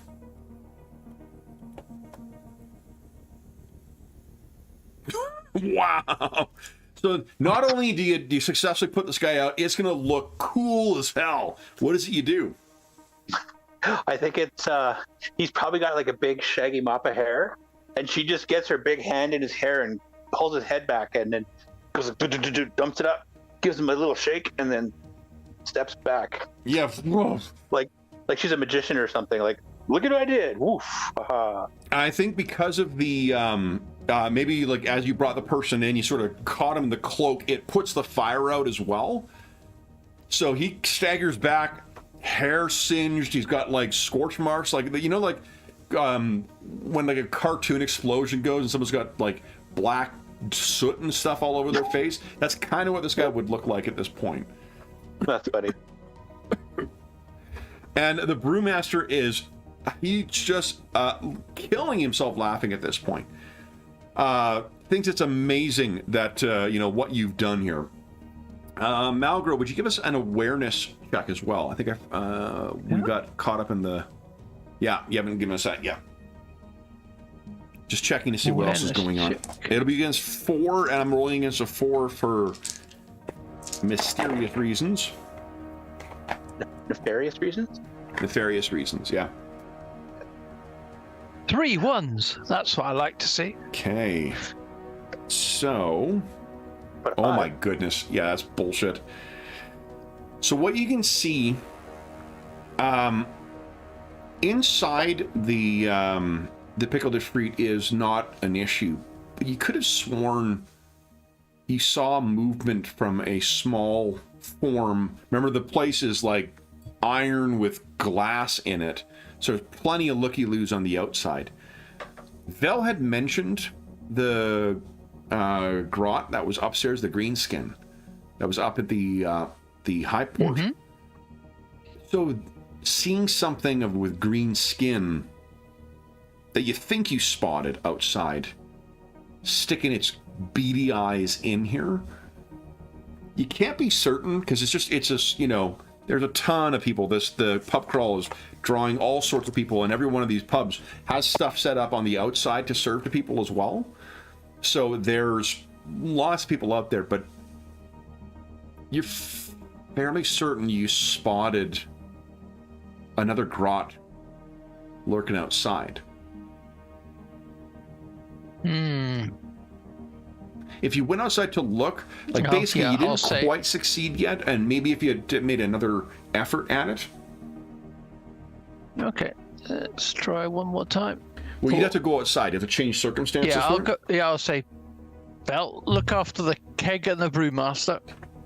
I'm heading out. Okay. Nice. Let me make a roll for the. Okay. You're looking around. Tell us a little bit about how you're searching out there.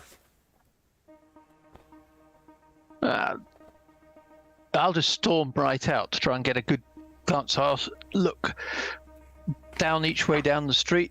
Yeah. And are you taking advantage of your ability to go vertical? Well, first I'll stare left and right, see along the crowds above the along. You're saying there'd be people drinking outside. Yeah. So I'll scan them, and as you say, I guess I'll jump up, or jet up, to scan around, particularly on the roofs and such like. And see if anybody's also heading off down the street. Just checking here. Get a view above the crowds.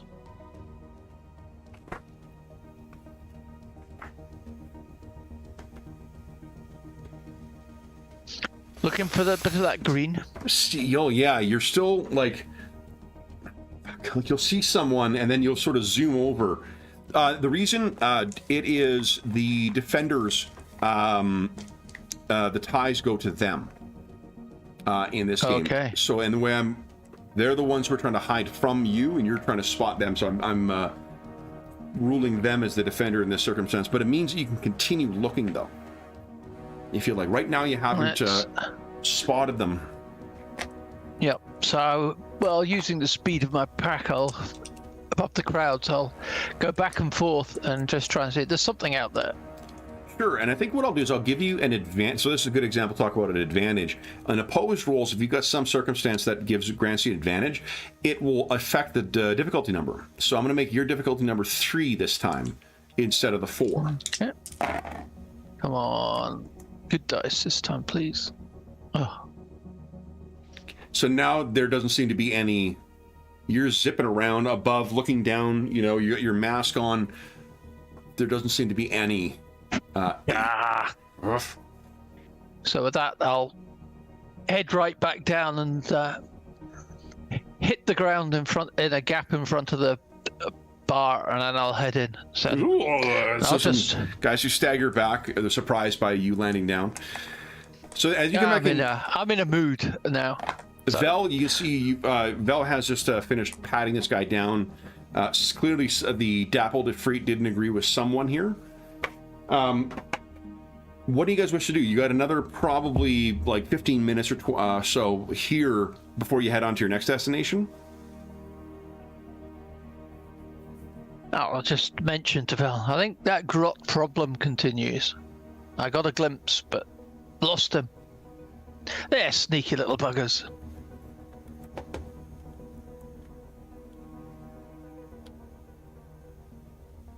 Oh, you're muted, Dave. Yeah, we can't get away from the brewmaster, but you know, maybe there'll be an opportunity at some point to investigate further. But yeah, we need to keep it up. Definitely keep my eyes peeled with for that grot again. Mm-hmm. There's definitely no coincidence that you saw one. Not twice. That's not a coincidence. Fate. The hands of destiny weaving in front of us. So the next destination that you'll be heading to is the Great Parch Brewing Company, which is actually not far away from where you guys are right now. It is in a different neighborhood. But where... Oh, I'm in the wrong map here. Hold on. Here we go. Okay. You guys are right around here right now. And where the... Oh, so you're right here right now. And where you're heading is right in here. Still in city, but one of the neat things that you'll find... Did I... in Crookhaven? It is in Crookhaven. And one of the neat things you will see as you're passing from one...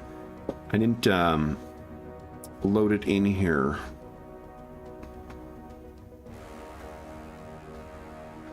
Let's see here. I think...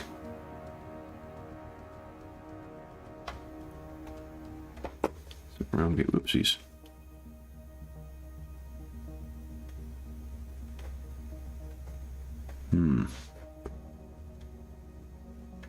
Oh, maybe I didn't load it. There's a great... one of the nice things that they do with this, the starter set and all these products, they have tons of environmental illustrations to give you a sense of what the place looks like beyond just, you know, the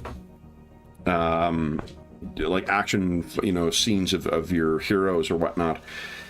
And because you normally do that anyways, but you're pulling stuff off the web, and it's nice that you probably don't have to go look. No, it's nice you can pull it all from here, but like check this out. That's what I was trying to show you guys.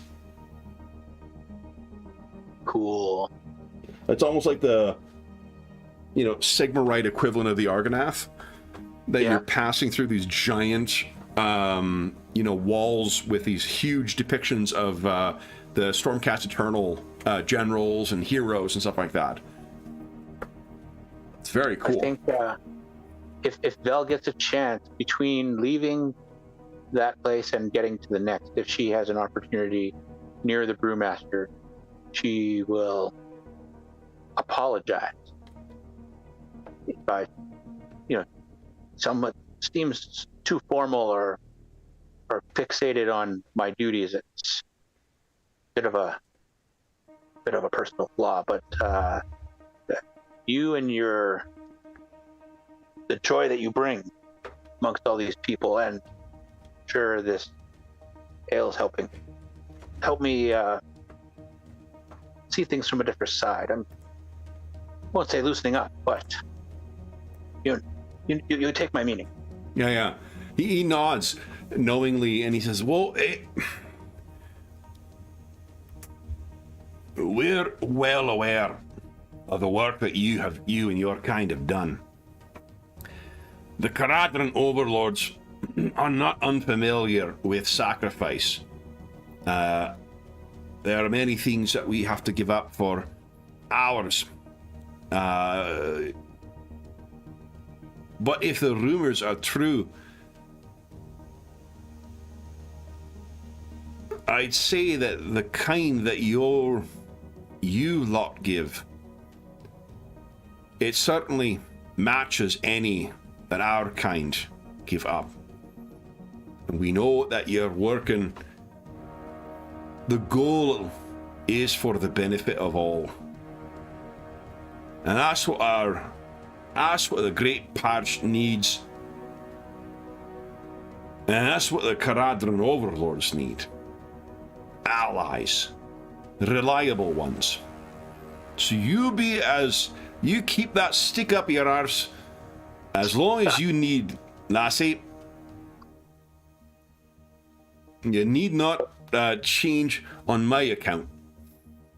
Though, and he fills up your mug once again,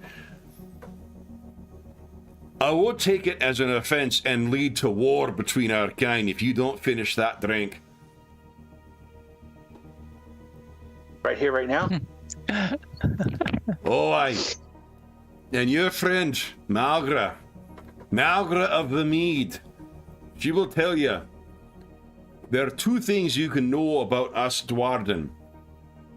And one of them is that we remember our grudges, and the other is that we take our beer quite seriously. He's locked eyes with you. She takes a sip. It's fantastic. Like, I think you would be hard-pressed to think of a better beer, and if you even take a mouthful of it, any of the stinging and whatnot that you had on your throat from swallowing that Ifrit, and that whatever lingering indigestion, like, it sounds like you've got a palate for spicy food anyway, plus you're also, a reforged by a god super soldier. But whatever displeasure or sense of discomfort that you may have had, utterly and truly gone with this Septuple X Bugman's special.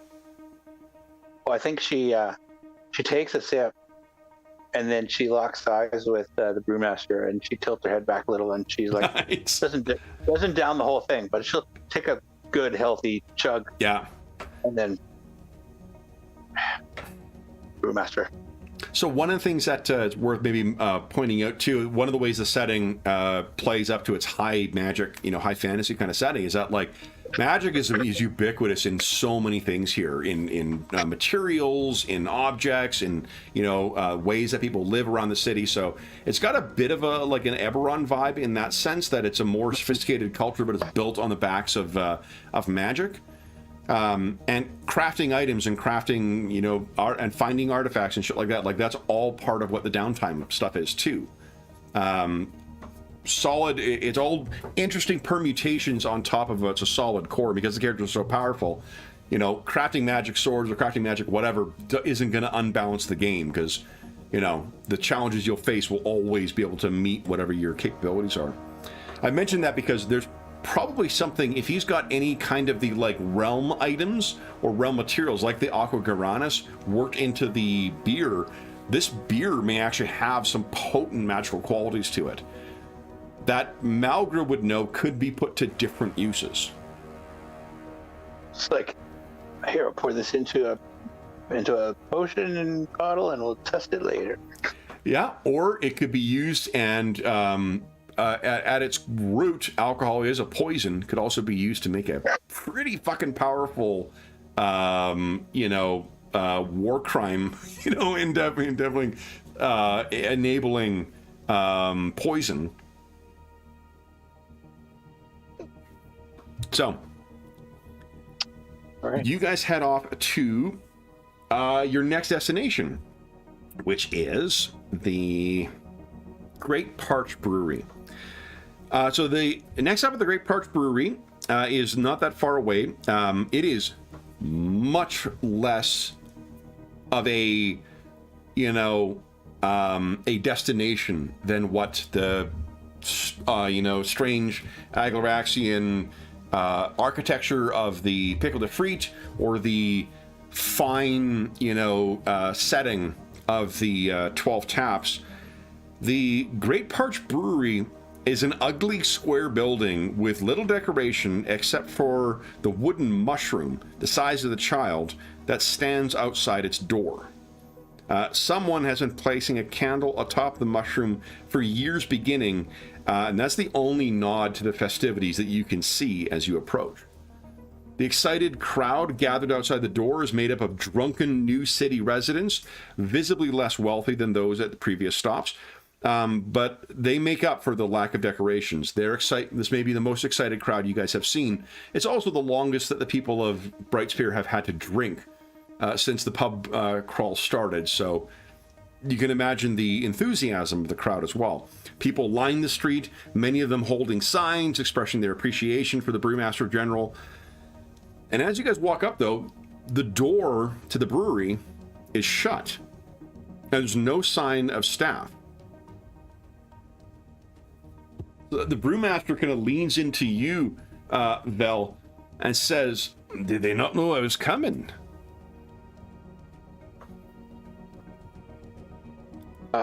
Suspicious. Lady Let me go check the Binder door. kind of like looks at you guys like, fucking do something. This clearly was not planned. Isn't this a patio destination where we party outside? Brewmaster General says, "Oh, is it? I've not heard of this. I know it's a local brew." Maybe we're supposed to party here with the locals outside. Crowd pleasing. So Vel seems to be stalling for time with the Brewmaster. What are you doing, Malgra? I'll go try open the front door. Okay. So you go in and you test the front door, and it is locked.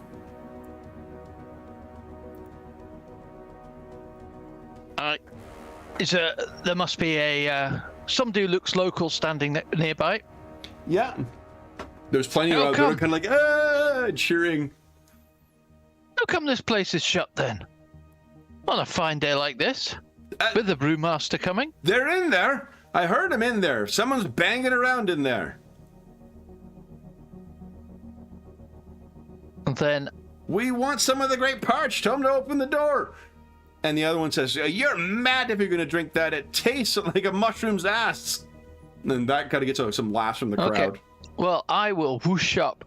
I'll try looking through the windows and then otherwise try getting in through the back. Yeah, you know what? Give us a... That's a good... Why don't you give us a... awareness against a difficulty of, let's say, 3.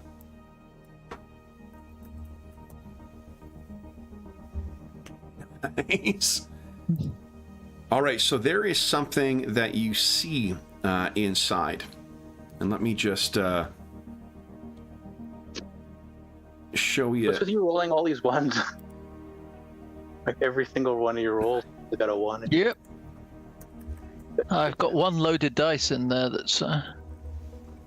Sometimes 3. Okay, let's see here.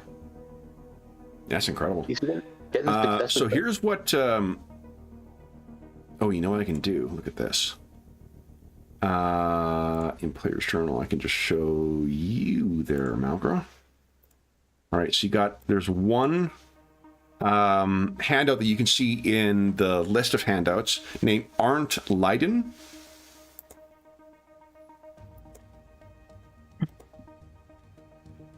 Being an idiot. It should be right at the top. Oh yes, sorry. Yep. That person, I can see Arndt Leiden. he and another couple of Dwarden are running around in here trying desperately to get control over a situation. And let me show you what the situation is.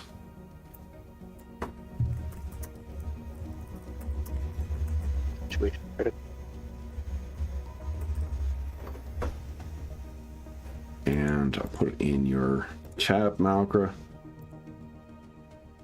So right at the top, you should see I've got that. All right. what is racing around in there. And these things move like a basketball that has been thrown against the floor. And they seem getting desperately close to bursting out the front door. You, from your great roll, you managed to find a window that looks out, like maybe in, and you're able to get an angle down into the ground floor. These things are barely in control. Right. Then I'll go through the window and try and get down the stairs to them. Okay, so you are you I trying don't to want to open the sneak in through front the door. window, or are you going to smash through it? Hell no, I'm going straight through. Nice. All right. So then, guys, is there an initiative button on your character sheet? I can't remember on these ones. We just go in order of your initiative. Like we don't. Don't roll. You don't roll. Initiative button, where is it? And I've got initiative number, yep, 5. Okay, perfect. Did you click on your token by any chance? Oh, okay, sorry. Okay. Let's see if it populates the. Look at that. Fucking great. Okay, let me get this close here. I'm gonna put the Brewmaster down here. I know Yeah. we don't have a ton of viewers watching right now, Kev, but I had kind of a strange thing happen this week in a meeting with a client. Yeah. He was looking at my background and he's like, "So are those real?" I'm like, "Yeah, they're like real books and stuff." And he goes, "40K fan?" I'm like, "What?" "Yeah." And we started talking Warhammer 40K. That's At the awesome. end of like a meeting about contract negotiations, and he's like, I told him I played, and he's like, "What?" And he's like, "Well, what's the YouTube channel?" So I gave it to him. So I'm like, Oh, Jonathan nice. Strom jumped in. Jonathan, if you're out there watching, play a little Warhammer Great. today. Not 40K, but Yeah.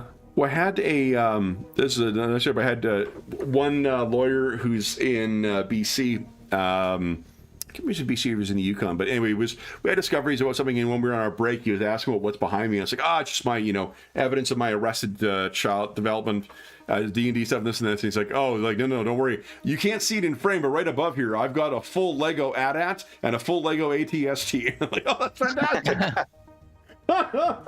that's awesome. Yeah. That's really... Well, we're all human, right? Like, yeah, we're working and we're doing these professional jobs and stuff, but like, we've all got lives and hobbies and. Absolutely, yeah, and it's especially with COVID and everyone having to work or starting to work remotely. Then that's what I need. All right. So what happens is, Malgra, you got initiative. So we're going to drop into initiative, round by round initiative. Let me just drop something down on the table once I get my stats here. This will be our first combat, guys. First bona fide use of metal. Oh, okay, how many are there? Also, the reason I keep checking my phone is because I didn't get a chance to get this adventure printed, so I'm reading it off my phone rather than having to look around to let's look at the thing.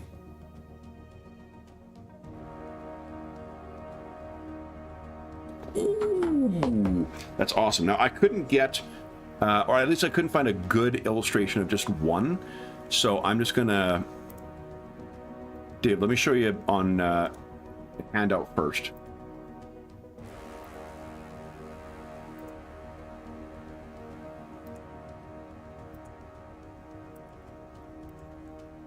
That is what is bouncing around inside.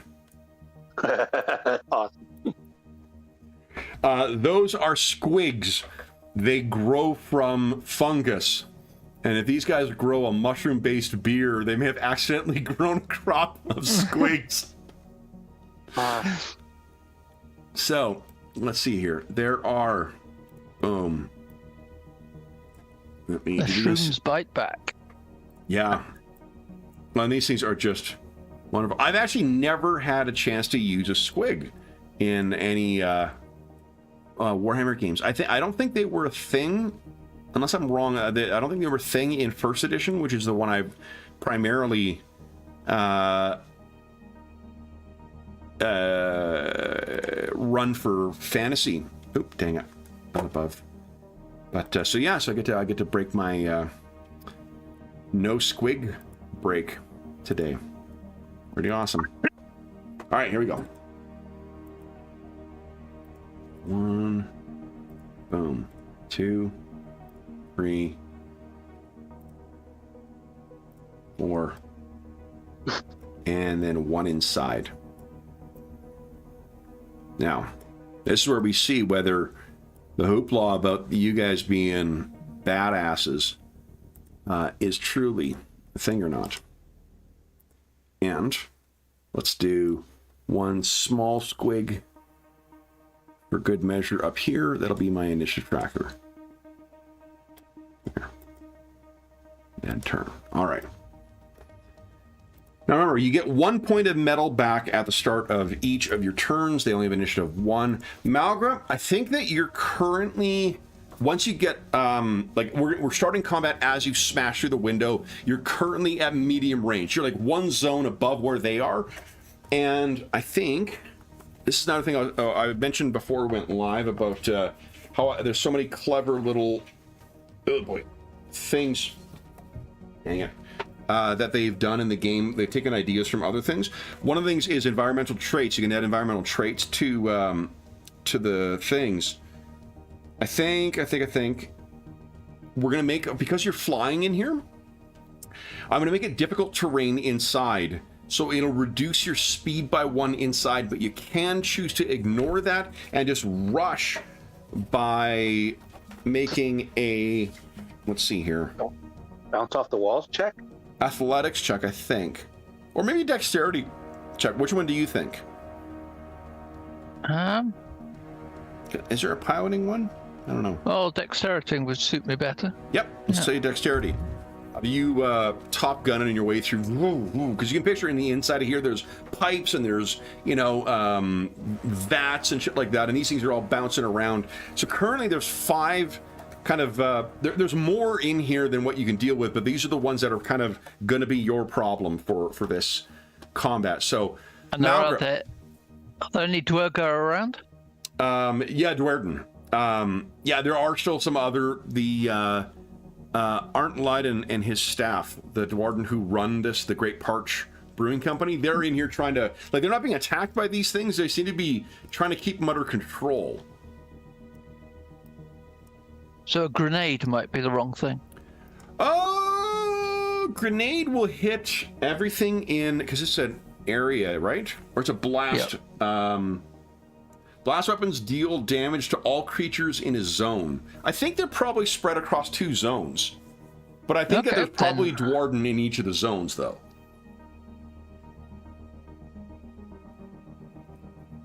So you'd hit Dwarden. Okay. Yeah, because it's not a gas grenade, unfortunately. It's your aetherite grenade. I better not grenade it then.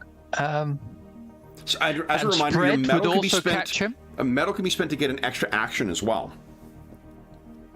So, like, for instance, if you here, I'll put them down here, and I know I got a ton of NPCs in here too, so I can easily. I don't need Spirit Guardian. I don't need that. Brand. We'll give him a 1 as well. So his people are acting after the squigs or squig. Yeah, squigs. What are what you could do is you can delay, of course. You can, because what you could do is try and tell them to get the fuck out of the way, if you like. Well, that's what I think. I will use my rivet gun to start with, and my extraction will be get out of here. Yeah. Okay, so you get your because your rivet gun's in one hand already, and your aetheryte saw is in the other one. So, do you want to move, or are you going to fire at medium range? There's no range penalties for weapons in Age of Sigmar or in Soulbound. I'll just keep at range. Okay, it suits me. So you're hovering over here, and pop, pop, pop, pop, pop, pop, your rivet gun starts going. Go ahead and give us an attack with it. I'm going to assume that target number is a. Oh, good point. What's your My ballistic, my accuracy is good. Accuracy is good. Okay. Here we go. And their defense is poor. So they are 2 below you. Your difficulty number is a 2. Righty-ho, let's go with this then. Okay. Let's rip. Range bonus is... No modifier. No modifier. Let's see. Is there a range modifier? I don't think. Spanking time! Holy shit. All right, so that is 5 successes, and it's got spread on it as well. Does that do anything here? Yeah, that is half damage to anything that's in adjacent to it, and that's in close. So I'll say, let's assume you fired at the 3 that were all kind of close to. Let's say there's 2 that are close to each other that aren't near any of the other Dwarden. Yep. So you'll do 5 damage. So it's 5 successes. Can you use that focus point to bump one other one up, or is that just all of them? That's all of them. That's all of them. Okay, yep. So, and also it's loud, which means that as you're unloading this thing, the crowd is like, "What?" Because you can hear a gun going off inside here. Bam, bam, bam, bam, bam, bam. After that the is glass shatters. 5 plus 1, so it's 6 points of damage. Do they have any armor? They do not. So it's like as you blow through one of these things. There's bits of squigs going left, right, and centre, splattering over the walls. I imagine a bit hits one of the dwarves as well. Bit of a splatter of a squig. Yep. Nice. All right, so then the one that's adjacent, they get to make a reflexes check. Their body is a 3, so they can try and avoid this. They actually do. Kind of like they start. The way they describe them too is that these things they move like bouncing like fucking basketballs. Where they throw themselves off and they'll happily bounce off of things because they're grown from fungus. So even though they look like they're made of flesh, they're really not. Incidentally, you know what loves to ride squigs? Grots. Oh. Yep. All right. Let's take his ride away from him. So let's hear. So you've got, you still got your 1 point of metal as well too. Would you like to spend a point of metal, take an extra action? Yep. Okay. Let's do that. Oh. And what are you gonna do? You shoot again? Actually, yeah, forget it. I'm just gonna let rip again. Okay. So you turn to the other one. Same thing. Same again, please, bro. Holy shit! Same thing. I'm like, why is the same roll? Okay. Even better roll. And let me make nope. So the other one is going to take half damage. So we'll take 2. So your gun is just like beginning to glow at the end as you're just down into them. Vel, you can easily hear something is definitely going wrong inside there. So then you spent your metal, so your metal's down to a 0. Then it is Vel's turn. What are you doing, Vel? Broken glass, the rivet gun going off twice. I think Vel's going to smash down the door. Okay. Why don't you give us a might check? I might be able to do that. Oh, and difficulty will be It's a Dwarden built door, so I'll say it at a 4. Yeah. And complexity, let's say complexity 2. What do I do for that? You don't need to worry. You need 2 successes is all. Okay. Right. And remember, you'll get 1 point of metal back at the start of each round, but you have 2 points of metal you can spend. Okay. And you got your 2. So Vel, you as your move, I'll say you'll be able to move into contact with these things. You smash through this door, and you're almost like too big to fit through the frame. So your first action has been to smash through here. You now can see it's a free action to move into contact with things in the same zone. There are 2, like at least close to you, there are 2 packs of these squigs that are kind of bouncing all over the place. What would you like to do? She's going to move into melee range. Okay. I'll use a metal to attack. Okay. Because I also, I'm assuming that because you know how useful your bulwark is, that you've moved into contact with 2 of them, and because you're outnumbered, your defense goes up by 1. I think it's at the start of your turn. Oh, is that when you check it? You start with defender hold up. If 2 or more enemies are within close range, you at the start of your turn. Oh, start of your turn. Okay. So yeah, that's right. Okay. So so you're gonna spend 1 metal to take an action or to attack. Yeah. What is your melee rating? Melee.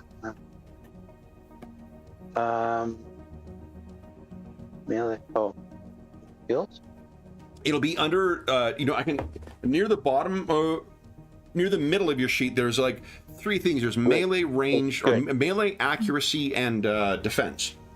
Melee is good. Is good. Okay. So, just like Malka, this difficulty number is 2 for your attack. So click on your weapon you're using, and the difficulty number is 2.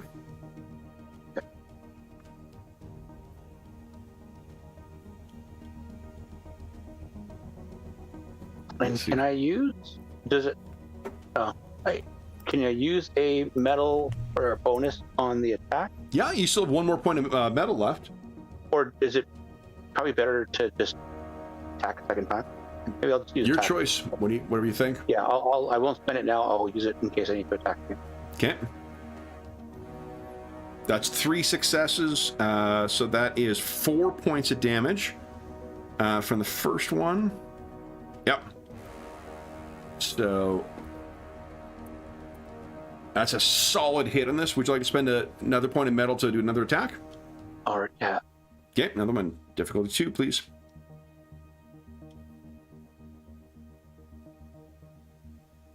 And are you attacking the same one, or are you trying to attack the second one? Same one. Same one, okay. Oh, yeah. What's it look like as you cut down this second giant mouth and teeth with legs? I think Vel just doesn't know what she's charging into, and as soon as she sees these little things, she just goes into a fury and starts swinging like mad. Okay. Then it is the Squig's turn. All right. They have a talent called Boing Smash. The squig bounces high in the air, then tries to squish its enemies into a pulp.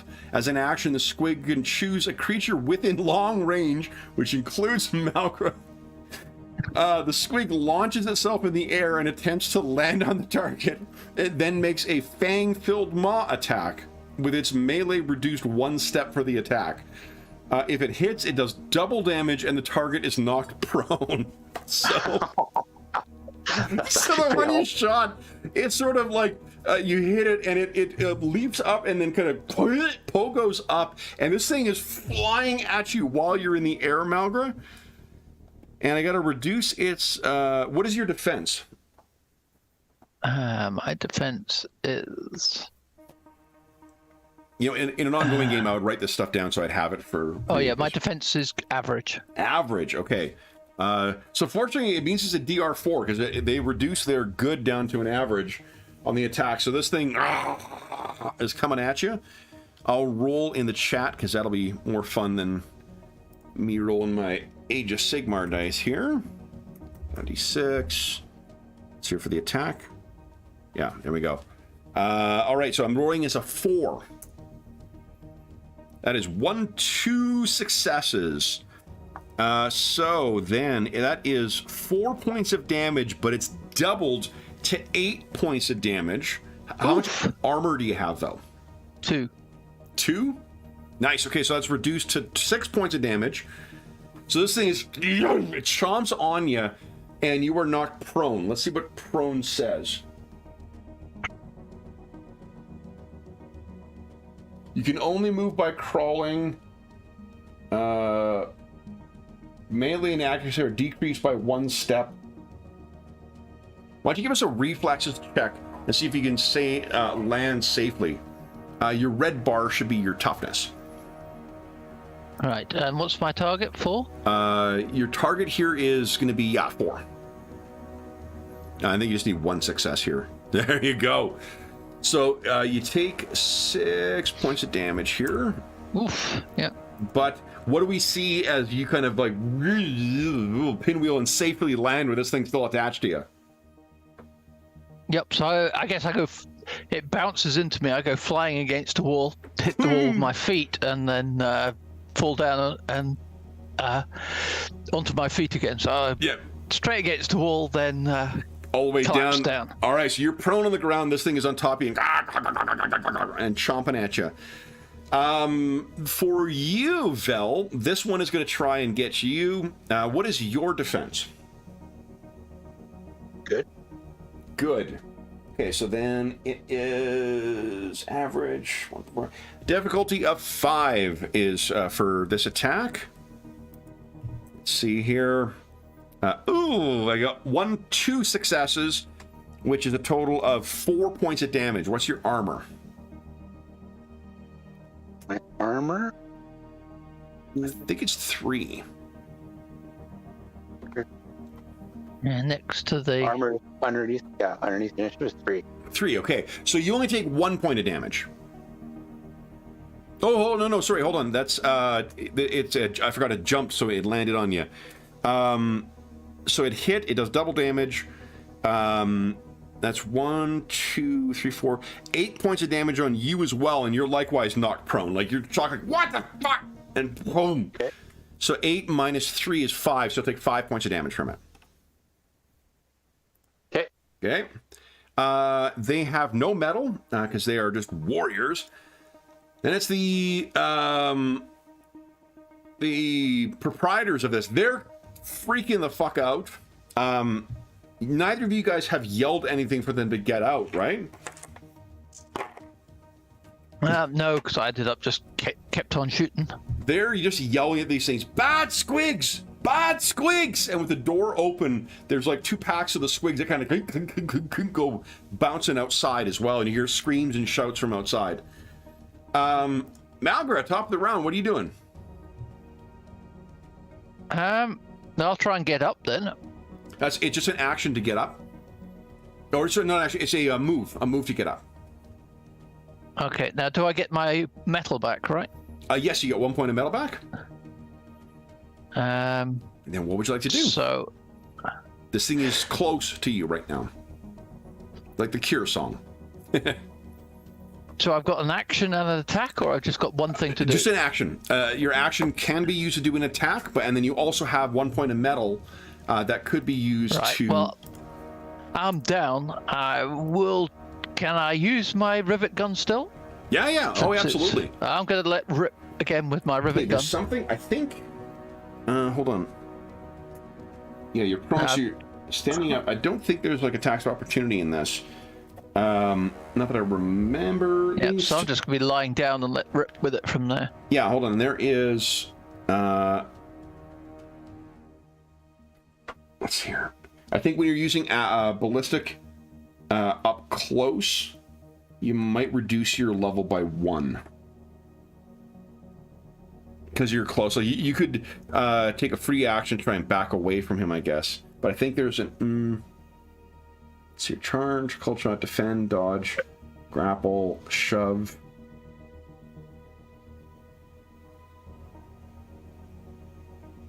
Oh, retreat, react. No, it's not a text opportunity. So yeah, you could easily, use your rig to move within the same zone Okay. if you want, and then go ahead and give us an attack. Yeah. Let's give it a go. Back, back, back, back, back, back, back. Target number is 2 again. Target number is 2. Still, yeah. Because you moved back. Do I get penalized because of the attack? Wasn't there something that I get penalized? Only if you stayed prone. If you attacked while you're prone. Only if I stay prone. Yeah. Okay. Let's go then. Let rip with a good old rivet gun. Okay. So, remember, click on your rivet gun. Don't roll your ballistic skill. Oh, sorry. That's okay. Where's my rivet gun? Idiot. Oh, remember, you got that soul fire still, too. Whoa! But this thing is blown to bits. What does it look like as you bid farewell bits to of this? squid go everywhere. Oh, for me as well. Okay. Not impressed. Bloody things. Thank God you got your gas mask on. Exploding everywhere. You want to spend that metal to do something? Can I see the ones which are attacking Vel? Definitely, yeah. And Vel's has been knocked to the ground. And this thing is kind of bouncing up like, it's going to bring its big teeth Am back. I going to hit her with my... No. Oh, the spread. Yes, you would. Yeah. She could, though. Hold on. She could make a... Oh, I know what I'm going to do. No, reflexes check to try and avoid the damage. How about my Soul Storm where I get all hits? Will that be enough? Your which one? The... Oh, when they all Soulfire. You use Soulfire to get all. You could, yeah. They just what that does. What Val would need is to make a DN4 reflexes check with 1 complexity. She just needs 1 success against DN4 to roll out of the way and not take the spread damage. Yeah, I'm not going to risk it though. I can't risk hitting her with that. Mm-hmm. That could be. What do you think? Unfortunate. Then I will just hurl myself forward with my pack straight into them and try and attract their attention. I mean, you can attack with your saw. Oh yeah, if I can hit as well, then great. Moving within a zone is a free action. So it was your move action. Okay, so I'm going to hurl myself forward. The saw are roaring, so it's loud as well. Now, so what hopefully... is your it'll just affect your difficulty number because you're not as good in melee as you are at range. What's your melee? Is it average? Yeah, so my saw's got 3, Paul. My melee is average, yeah. Melee is average. Okay, so that means your difficulty number will be a 3. Okay. Yeah, so go ahead. You use your saw. And I'm trying to make them go for me. Okay. Well, let's see if you can cut through them. So that is, 1 success. Ooh, and rend. What does rend do? I think rend breaks armor, if I remember. Yeah, it can destroy non-magical armor. Each 6 that you roll removes 1 point of armor. That's fucking badass. So again, this thing's so loud. It sounds like you guys have a like a lumber mill operating within here, and bits of torn up squig are flying across your arm and across Vel's armor. 1 successful one. That's 2 points of damage then. All right. So then that was your metal. Vel, what are you doing? Vel is going to stand and fight. Okay. So get yourself to your feet. That's a move action. You still have... Oh, and you get 1 metal back. 1 point of metal. Yeah. Get a stupid pop-up. Try into my... What are you doing? Quester Warblade, it looks like. Nice. Okay. Go right ahead. And the target number... your melee, it's as before 2, because you're good against their poor. You could also swear them as an, I mean, you can't get it lower than 2, but for more challenging opponents, remember, you can challenge them with your ability. Whew. Yeah, what's it look like as you take this one down? It's been cut into by Malgra. And it's like, toss the tomato and slice it in half, and that's kind of how it happens. All right, so that thing is down. All right, and with that, you can hear the sound of shouts and whatnot from outside. And we need to clean this place quick. The brewmaster's here. And he kind of he's shocked that we didn't mean to. We thought they were under control. That's okay. We'll do our best. If that's what you call control, Tavern Master, I'm not sure I want any of your ales. It's Get hard. to it. Get to it. Can you bring a few tables outside, and we'll pretend it's an outdoor event to start. Okay. Clean tables. Grab a couple clean tables. Bring them out. Fells, we'll get rid of them. So then, Mal, you're up next. What are you doing? I will head out then to the Brewmaster, Okay. and then I pick a bit of squig off my armor. Okay. I'll just say, Brewmaster, it's been thirsty work, but now it's time for ale. Hold on. No, you guys were outside. Remember, I said still that this there guy. was. Oh, there's more. Okay. Yeah. Then. Oh, well. So you flew. That's And trickier. you would have gotten a point of metal back as well. Yeah. So you move outside as your move action, and you can see there's I've got 4 that are sort of unattached right now, but you can picture there's a lot more out here.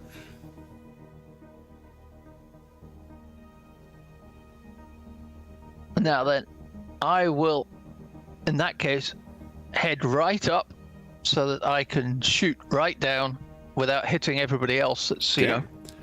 So I can... Okay. So then you would need to spend 1 action to run to get yourself up to another one. I'll but do then that. you could spend your metal to attack.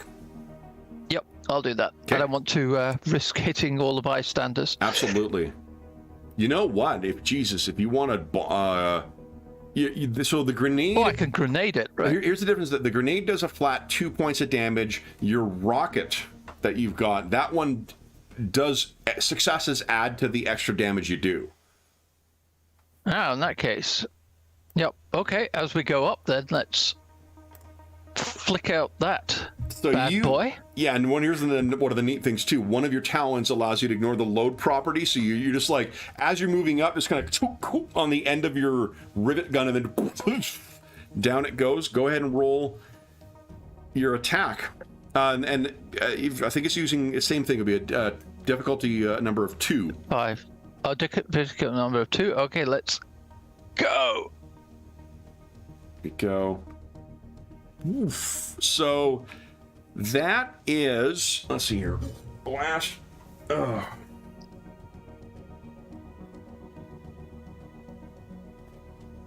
Yeah, damages everything in there. As this thing hits, that's 7 points of damage. What does it look like as bits of 3 squigs go flying? There's a little hail of red fungus sails up and down the street, and then It smells vaguely of yeast as well. Belle, what are you doing? You just heard an explosion from outside because every one of Malgra's weapons are loud. I think I would race outside to see what the heck is going on. So you race outside. Malgra knows where the fight is. Yeah, and in that zone, I think there's probably 2 close enough zones. There's one other. Actually, there would have to be one in a separate zone. There's one squig you can see that looks like it's about to mash one of the. It's bouncing up and coming towards some of the people who are waiting outside, some of the drunks. I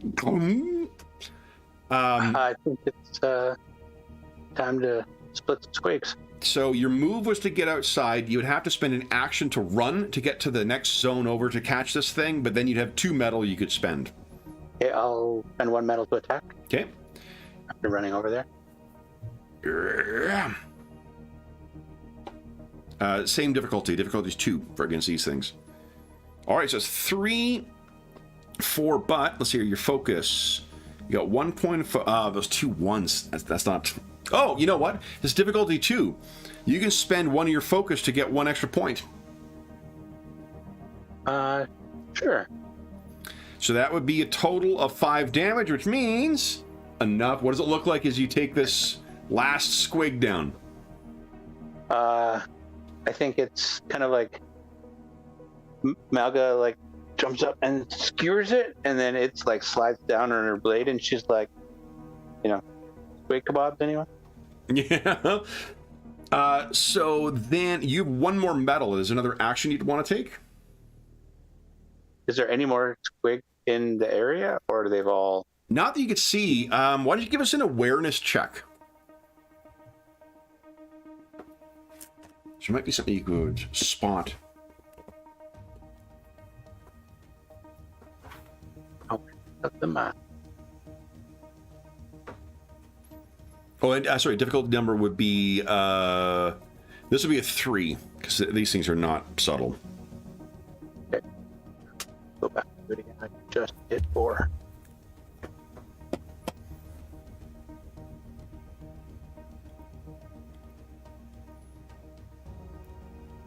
Let's see. Mid. Come on, big money. Mid.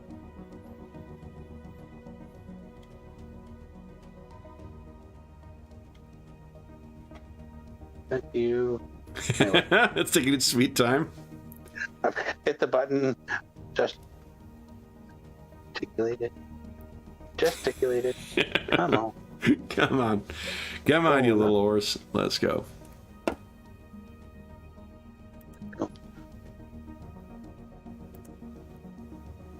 Need to do that again? Did not go?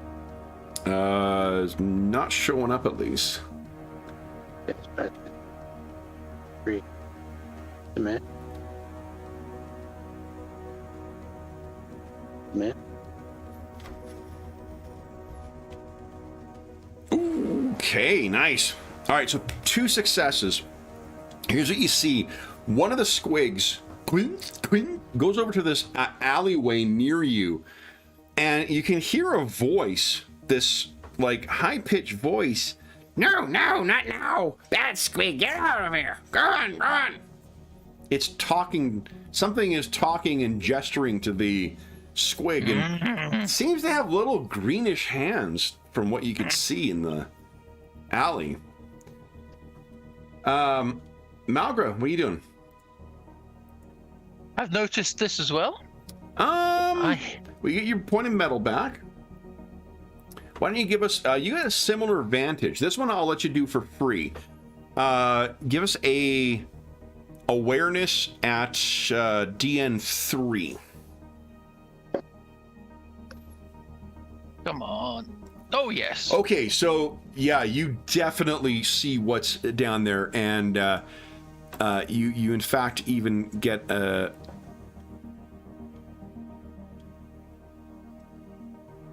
Yeah.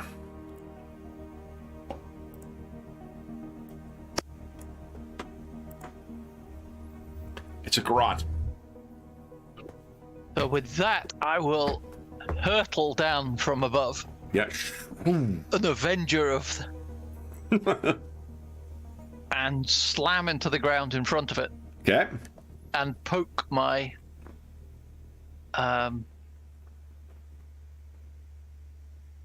let me just get the right name. My drill launcher in his nose. Oh, so you're reloading? Because remember, you only have 2 shots with that. Yep. Or do you mean the rivet gun? The rivet gun. I'll stick that under his nose and say, "All right, Grot. Go ahead and give us. Just you wait there." Give us an intimidation check, please. Clearly one of my great skills. Oh, but we'll set the difficulty. You got advantage on this. Difficulty will be 3, and it'll be a contested one against his. I'm just trying to find his stats here. Grot, there we go. Be against his soul, which is 1 dice. Huh. I did get a 6 with my 1 roll, so that was good. And I got 0. I'm not good at it. Well, you know what Grot piss smells like because he soils himself. So, do you want to spend your metal on anything? I'll use my metal and just with that, as he quakes in his boots, in his soggy boots. Yep. I'll try and spin him round and grab his arms behind him. Okay. Give us an. I think athletics, probably. Hold on. I got to look up what is unarmed. Got dexterity. Let's see. I don't know what unarmed or grapple is in this game. Let's see. Go. Grapple. You make him. Oh, might. And it's resisted with either might or reflexes. Okay, that's not my strength. Okay. But your body's pretty good, though, is, isn't it? It's body. Might is. Yeah. I've got. Yeah. So in resistant, I'm going to say you've got advantage. So do it against a difficulty of 3. Okay, let's go. And again, I have 1 dice with him. Yeah, I failed. All right. He is well and truly restrained by you, Malgra. And did you just spend? Oh yeah, you had to spend metal to do that. Okay, I'll then change it down. Vel, it seems as if your Caradron ally has spotted the very same thing you did. However, I guess it does mean that there is a frickin' bouncing squig next to her. Let's put the grot. He's already captured. I'll go over and try and dispatch the squig. Sure. So I'll move over there. What's up, Cooper? Do I need to use an action for the move? You are in. No, because you'd use your move to move up to a next zone. Okay. So you move over to the next zone. Move these guys up here, and yeah, you got your 2 points of metal, and you've got your action. What do you want to do? I attack this squid with my Quester Warblade. Go ahead. Still target 2. Yep. And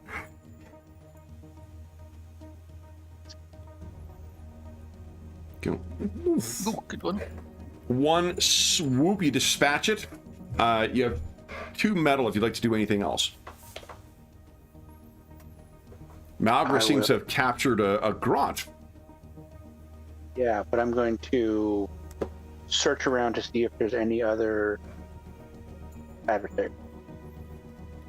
Sure, give us an awareness check. I'm going to make a roll for... Ooh. 3 or 4? Sorry, for this one, 4. Because it's an opposed one. And you don't have an advantage necessarily. Yep.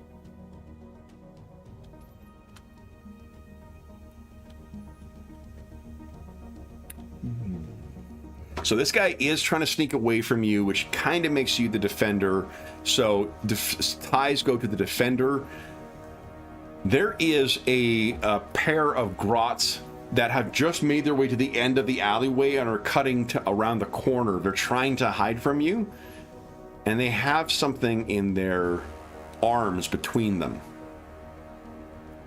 That looks an awful lot like it. the Brewmaster's keg, doesn't it? I have 1 more point of metal. Yeah. You want to start running? Yeah. Okay. So you're racing off toward them. All right. So this is going to... Yeah. All right. We'll go to the grot's turn. Anna's cheering for you. She's not pleased that they got the Brewmaster's thing. As you come around the corner... Oop, not a squig. There's no more squigs. Grots. And these grots are even less powerful. I mentioned that the squigs were warriors. These are minions, which means they have a toughness of 1. So they're not going to last very long. However, as you run around the corner, what you find waiting for you, or waiting for them, because you can kind of push, you get to the end of the street, they're racing off in one direction. What is there is, I'll get rid of this clown for now, is a Grot Shaman.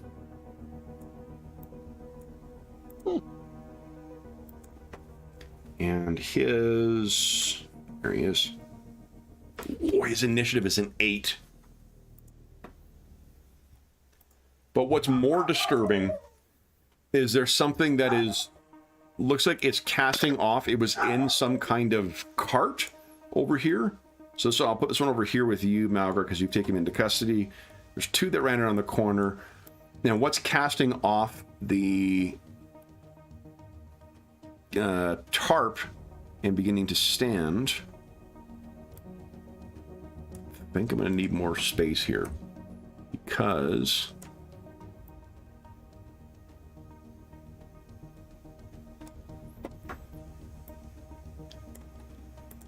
it's a gargant, a giant. This thing is thrown off its thing, is beginning to... Although, if you were to guess, Vel, its eye isn't on you so much as it is on the cask. And the gargant has... Where's his initiative?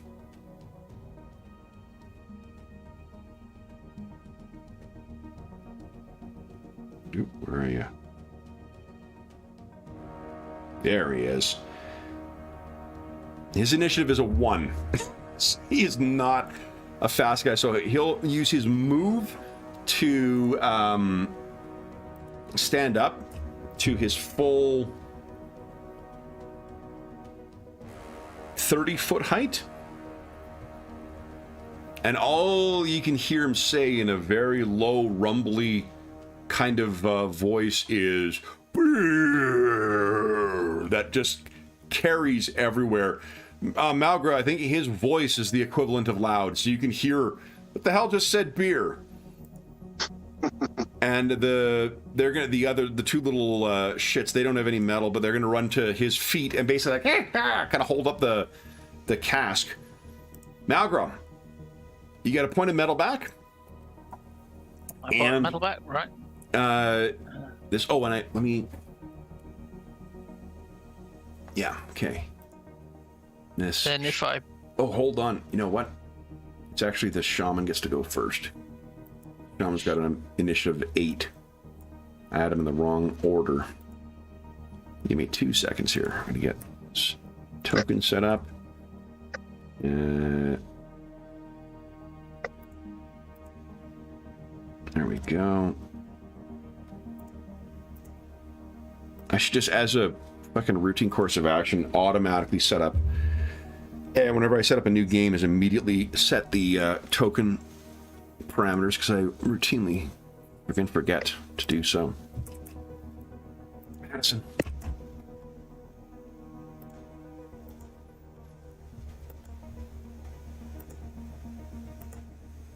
All right, so this... Ooh, the Grot Shaman. He sees you coming, Val, and he is first. His action is that little lantern that's in there. It has little fungal wings and whatnot in it. He shakes it, and a bunch of motes fall out of it and drift around him. There we go. All right.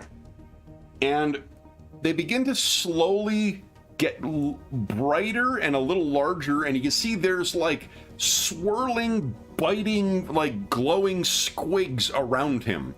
If you get into melee with him, you're going to get bit by one of these things. All around him. And then he will spend his metal to try and cast a spell on you, at you. Let's see here. That goes up there. And here we go.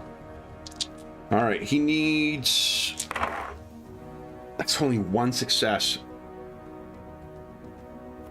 So he gestures, and some of these motes kind of swirl together, fly out at you. Your armor's a 3, though, right? It dissipates across your Sigmarite breastplate. Does nothing on you. Malgrab, your turn. What are you doing?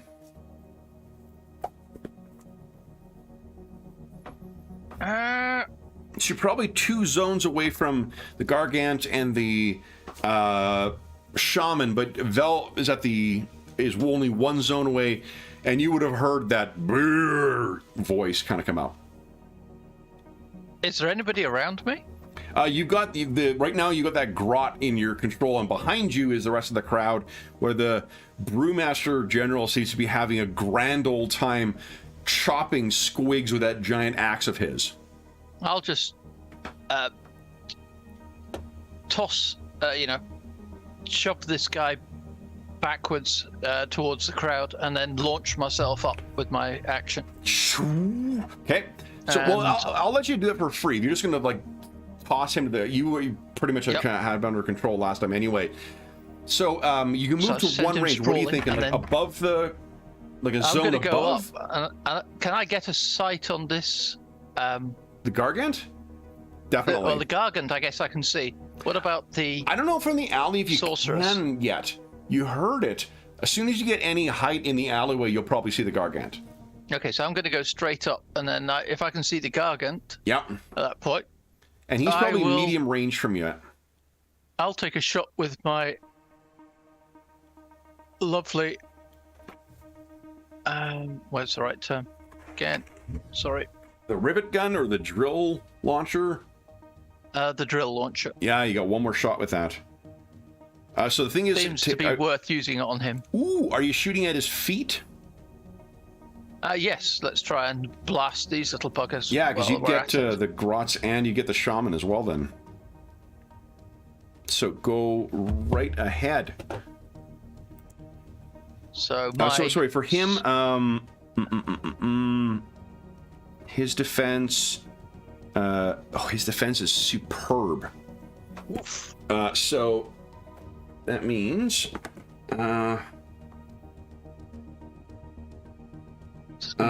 your range is good, right? Yep. So this is a DN 6. Tricky. Do you have Soulfire left still? Oh yes. I think I'm going to make it all of them, right? Nice. So, what's the total you roll? Is it 5?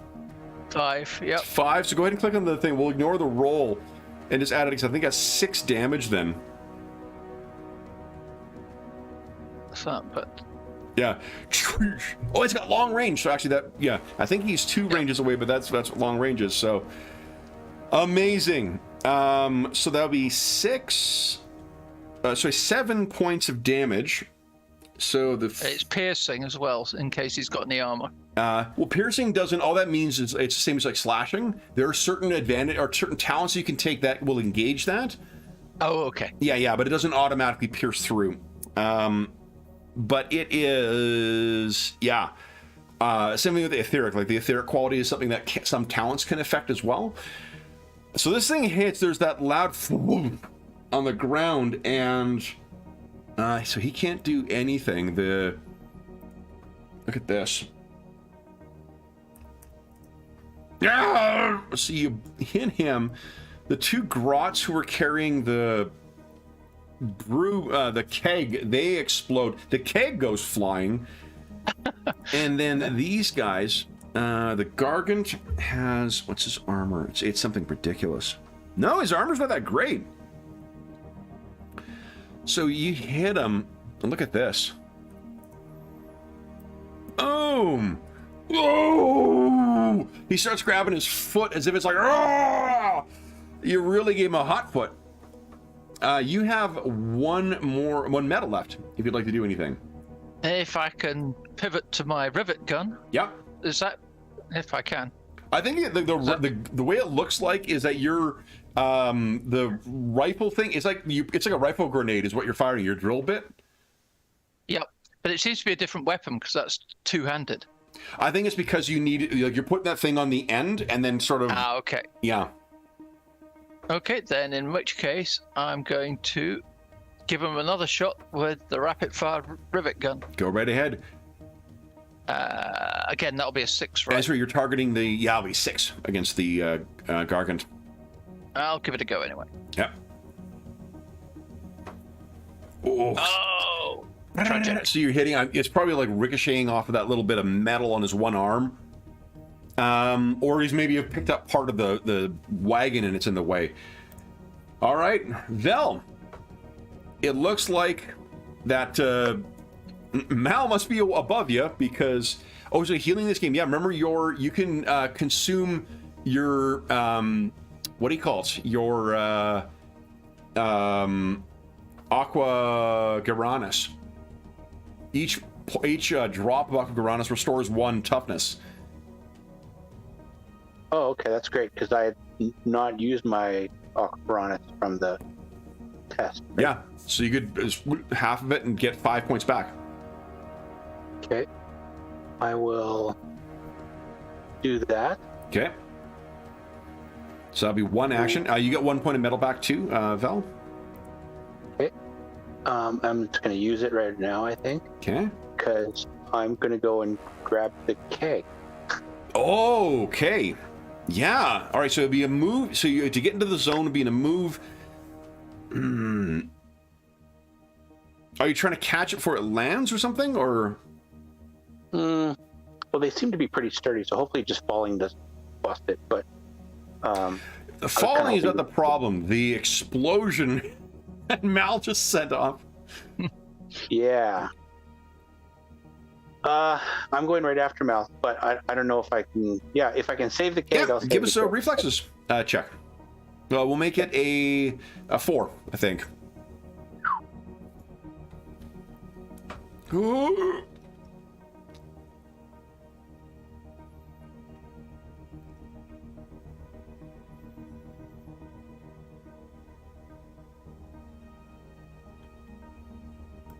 Come on. Get that keg.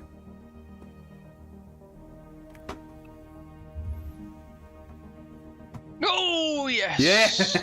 What does it look? I think you can manage to, with that many successes, you'd grab it and like safely roll it down the alleyway so you're ready to defend yourself. Okay, yeah, I think that's exactly. It's like end zone touchdown, and then she like comes up, rolls, and just like rolls it back down the alley. And like, Yeah, because you can see this thing stumbles forward. So it moves into your zone, and then it is going to use an attack. And hello there. so its attack is extraordinary. Your defense is Good. good. So it's more than 2 steps, so it's a DC of 2. So that is 1, 2, 3, 4, 5, 6, 7, 8, 9. So it's 10 points of damage as this massive club sweeps down and smashes into you. I have 3 armor. You have 3 armor. So you'll take, what, 7 points of damage then? No, was it 9? Did I say? You said 10. I said 10. Okay, so 7 points of damage from that first hit.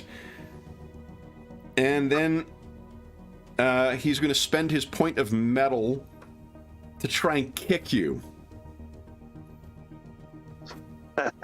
So let's see here. Same thing. It's a 2. 1, 2, 3, 4, 5, 6, 7, 8, 9. So that's 9, 10. So again, 10 points of damage. So it'd be 7. How many wounds does Vel have? 5 or 6? 5. All right. Because I think then that puts you all 5 wounds. So right now, if you take 1 more wound, You become mortally wounded. Okay. You also have suffered a. Oh, hold on! No. This I'm doing it wrong. So it was the way we determine how many wounds is we take how much damage you do, and that tells us how many wound boxes we fill in. So you got 0 toughness right now, but because it's 5 damage you took, you take a deadly wound which fills 3 spaces. So maybe like your shoulder buckles or something like that. It's narrative more than it is mechanical. So you still have 2 more wound slots. The good news. Bad news, he's got another swing. Bad news, no, that was it. That was the 2 attacks. I only had 1 medal. So he smashes you with his club and then tries to hoof you. That was it for the Gargant. The Goblin, he's gonna get the fuck out of here. He's just turning and running. So he's spending his medal and his action and his move to run. I'm just gonna assume he's off the board. Malgra, what are you doing? I will take 6 drops of Aqua Garanus. aqua. Yeah, Okay. getting a little bit. So that's your action, or 1 action. That's my you got action. your medal back. I will then. Yeah, let me just register that. Okay. And then I'm going to use my metal to. Can I swoop in and pick up Vel? So let's think here. You have your move still, so you can move 1 zone. In fact, let me rewind because this is important. I'm going to use 1 to zoom into her and grab her, and my second action to lift her up onto a rooftop. Oh, is that possible? Yeah. Because it'd be a move. Because what you could do is your action was to take the Aqua Garanus. Your move was to zoom down 1 zone over, which is where she was, because it had to move over and get her. And then you're using your last move to zoom up onto the other. Yep. All right. So to get her out to the firing line. Yeah. Vel, what are you doing? You're now on a rooftop. It was 10 points worth of potion or whatever. I think she's got 5 left, so she's gonna drink 5. Yeah. Let me see if Aqua can restore any wounds as well. Let's see. Because I can't remember how many.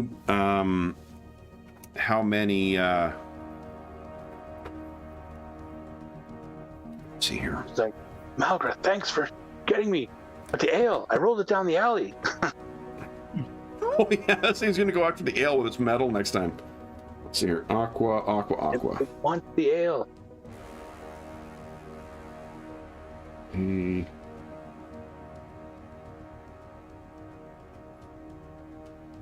you go, 100. Okay, it is.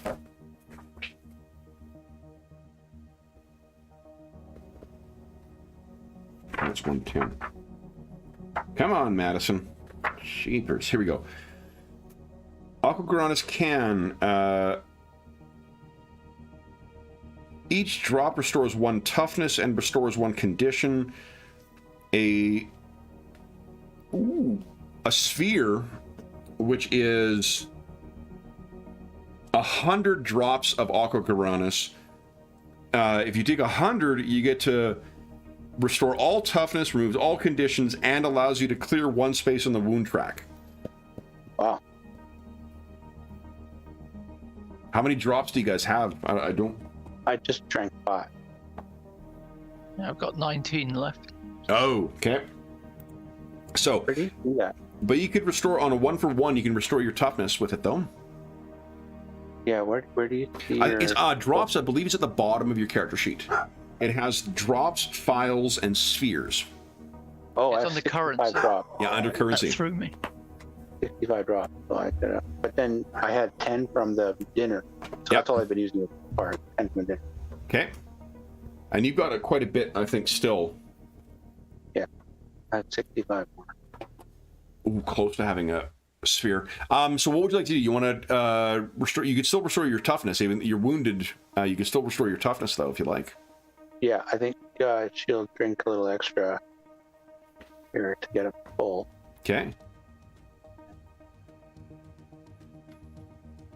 So maybe it's not helpful you being on the roof now. Her range is not great. All right, so then, Val, that was a action to get that. You got your medal. Are you going to? You also have a move. I will move along the rooftop in the direction of the ale that we Okay. rolled. That I rolled. Sure. You're running along. You can see it's rolling down, towards where the entire crowd is. Yeah. All right, this thing, it kind of, it's got to make an awareness check to see where the keg went to. Its mind, incidentally, is a 1.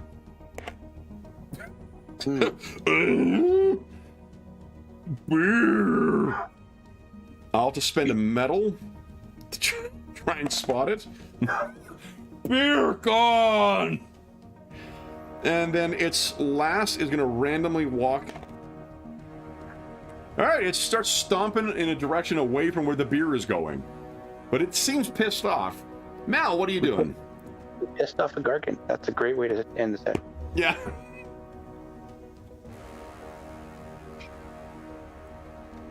I guess it's stomping away, right? Stomping away. Okay.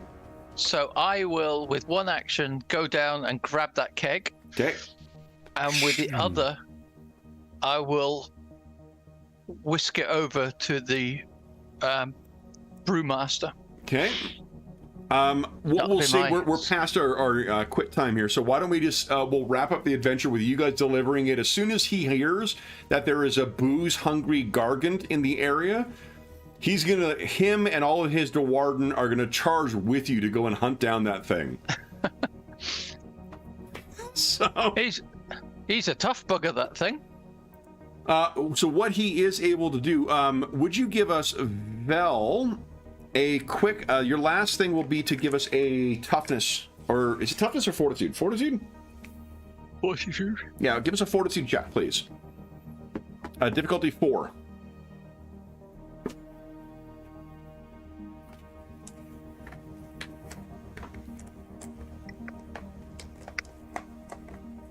Fine. Fortitude check, target 4. Target 4? In Yeah. progress. Nice.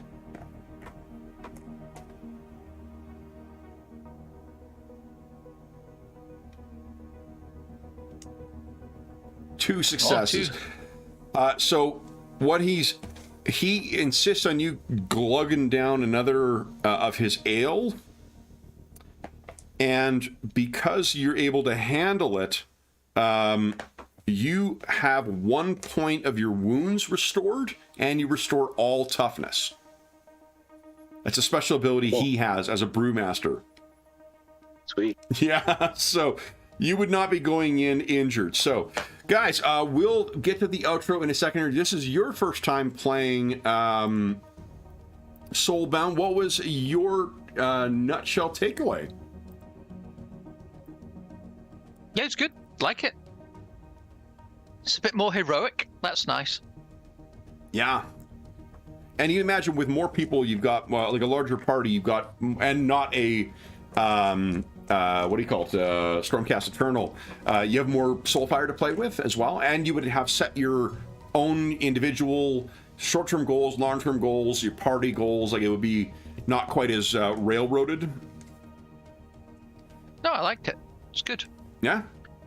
Yeah, definitely fun. And like right out of the box, the characters have like abilities and cool things they can do. So that's kind of fun. It has some cool factor, which is awesome. Oh, definitely. Yeah. That's it's neat.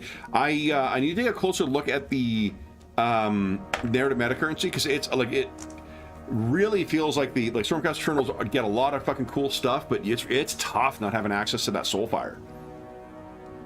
Yeah, you got ups and downs. So yeah, there's some cool things definitely to do. And we didn't get touch on every skill, but it's only been one session, so that's kind of expected. And it was a session that's pretty much on rails as well too. So the you guys had to follow this old guy around. How did the combat feel?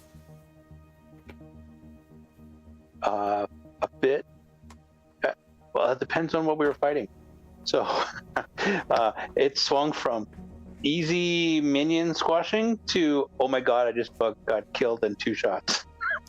So here's the thing, in this game, like in other fantasy RPGs, there are classes that heal and there are classes that buff. So you guys have no casters, no arcane casters in your group, and you don't have any healers in your group. Yeah. So it's similar to what he did. Like there's ways of spellcasters, and again, like metal shows up they can use metal to cast spells. So you would have with a larger or more diverse group, you'd also have people who'd be healing you as you go. Yeah, that would definitely help. What about the Caradron character, James? How did the variety of weaponry feel? No, it's fun. It's nice. It's just a fun character to have. Somebody does a bit of crafting, a bit of some heavy fire, good bit of DPS out of there. So, well, I got some lucky rolls as well, but it was still quite hilarious. Yeah. Of Nice. obliterating minions. It's nice to be able to cut through. I like sometimes it's good when you have a game where the minions you can go through and you still get challenged somewhere else. It's when everything's tough, or they're even tougher. Yeah, definitely feel less heroic at that point. Well, the minion did get a lucky hit on you too, right? Like, I got lucky hits on both you guys with those squigs with their stupid jump or ball attack. Yeah, but they're one up from minion. They right? were not minions, yeah, definitely. They were not like the grots. Yeah. So, and the grots can be formed swarms. So there's sort of this similar in like the swarm mechanics in Death Watch or D&D or whatnot, where you can hit more than one of them with an attack when they're attacking in a swarm. So it allows these. Go ahead. Oh, I was going to say, but the squid also had, their attacks were interesting and different. So it wasn't like we just fought creatures that were distilled down to a certain number of hit points and a certain amount of damage. And, it wasn't a math game. It was they did some cool stuff and you got knocked prone and, it changed the dynamics of the fight. You're not fighting every fight in the same way. That's something they do a good job of with the and there's tons in the bestiary. There's a lot of stuff in the core rulebook, but the bestiary also just has a fucking staggering amount of adversaries, and they all have neat things. So like fighting chaos creatures will feel different than fighting Skaven, though, than different than be fighting Gargants. Like, holy crap, did that thing hit hard? Oh, hell yeah. Yeah. But that's where if you had something that targeted either mind or soul, it was dumb as a fucking post. Yeah, I was looking for something like, can I try and convince him not to fight us? Can we use diplomacy on him? Yeah.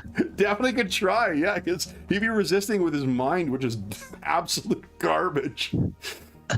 So, very cool. All right, well, this is so again, for the folks listening at home, this is our first proper full session of this thing, so I'm certain we got things wrong, and again, I know we were using metal incorrectly, but I don't mind that. That was a lot of fun. I think that you guys showed the Brewmaster General a really good time. And here's the thing. And he's still got his beer, despite my attempt to blow it up. Well, and here's the neat thing at the end of the adventure, in addition to XP and stuff like that, because you guys raised so much, you had so much fun across the city, making all things people happy and having you actually lower the doom by 2 at the end of the adventure. No, woohoo! Yeah, it's a neat I just for a game that's got so many great bits to it too. It's the things that support an ongoing story mechanically is the shit that seems kind of neat to me. Where it's because you could, it feels like a lot of the stuff I like about our Paradar game in a slightly more structured and obvious kind of way with rumors and threats and whatever and fear. Cool stuff. So anyway, but we're over time, so let me just wrap up. For those listening at home, thank you so much for joining us for what is it called? Drinking Trouble Brewing. As is always the case, if you have any comments, questions, or concerns regarding the session, the campaign, or the game we're playing, please don't hesitate to leave a comment in the comment section down below, and I'll endeavor to reply in a timely fashion. There is also a link down below to the Dungeon Musings Discord server. We have a channel there dedicated to Warhammer games of all varieties we run on the channel. So if you have any questions or concerns, you're welcome to join us over there. There's also channels dedicated to most other games we run on the channel, as well as a bunch of other things like finding a group or, discussing virtual tabletops or online conventions, or tons of great people over there, tons of knowledgeable and friendly folks who are more than welcome to join us. There's also a link down below to the something to our friends at Noble Knight Games. Noble Knight Games is the preeminent unionized retailer of hard-to-find and out-of-print RPGs in North America. They have a terrific selection of new role-playing games, board games, and card games, but they also have an unmatched selection of hard-to-find and out-of-print RPGs. Anna says hi, by the way, guys. She heard the outro. Yes, hello. Let's see here, from now until July 1st, if you make a $10 purchase through their website, then be sure to enter the code SPRINGMUSER, all caps, all one word, and you will save yourself 10% on your purchase. If you're purchasing something after July 1st, 2023, come back to one of our more recent videos, and you can find what the current discount code is, and you'll save yourself 10% on your purchase at checkout. There's also a link down below to something called Heroes Save Villages. That's a charity fundraising campaign we run on the channel. It benefits the SOS Children's Villages International Charity, really amazing organization, active in over 130 countries, benefiting over 80,000 orphaned and abandoned children, including ongoing relief efforts in Ukraine and the surrounding countries at the time of recording. There is also, I guess first off, all donations through that link go directly to SOS Children's Villages International. None of it goes to the channel or any other middleman. It just goes to help out the kids who benefit from their services.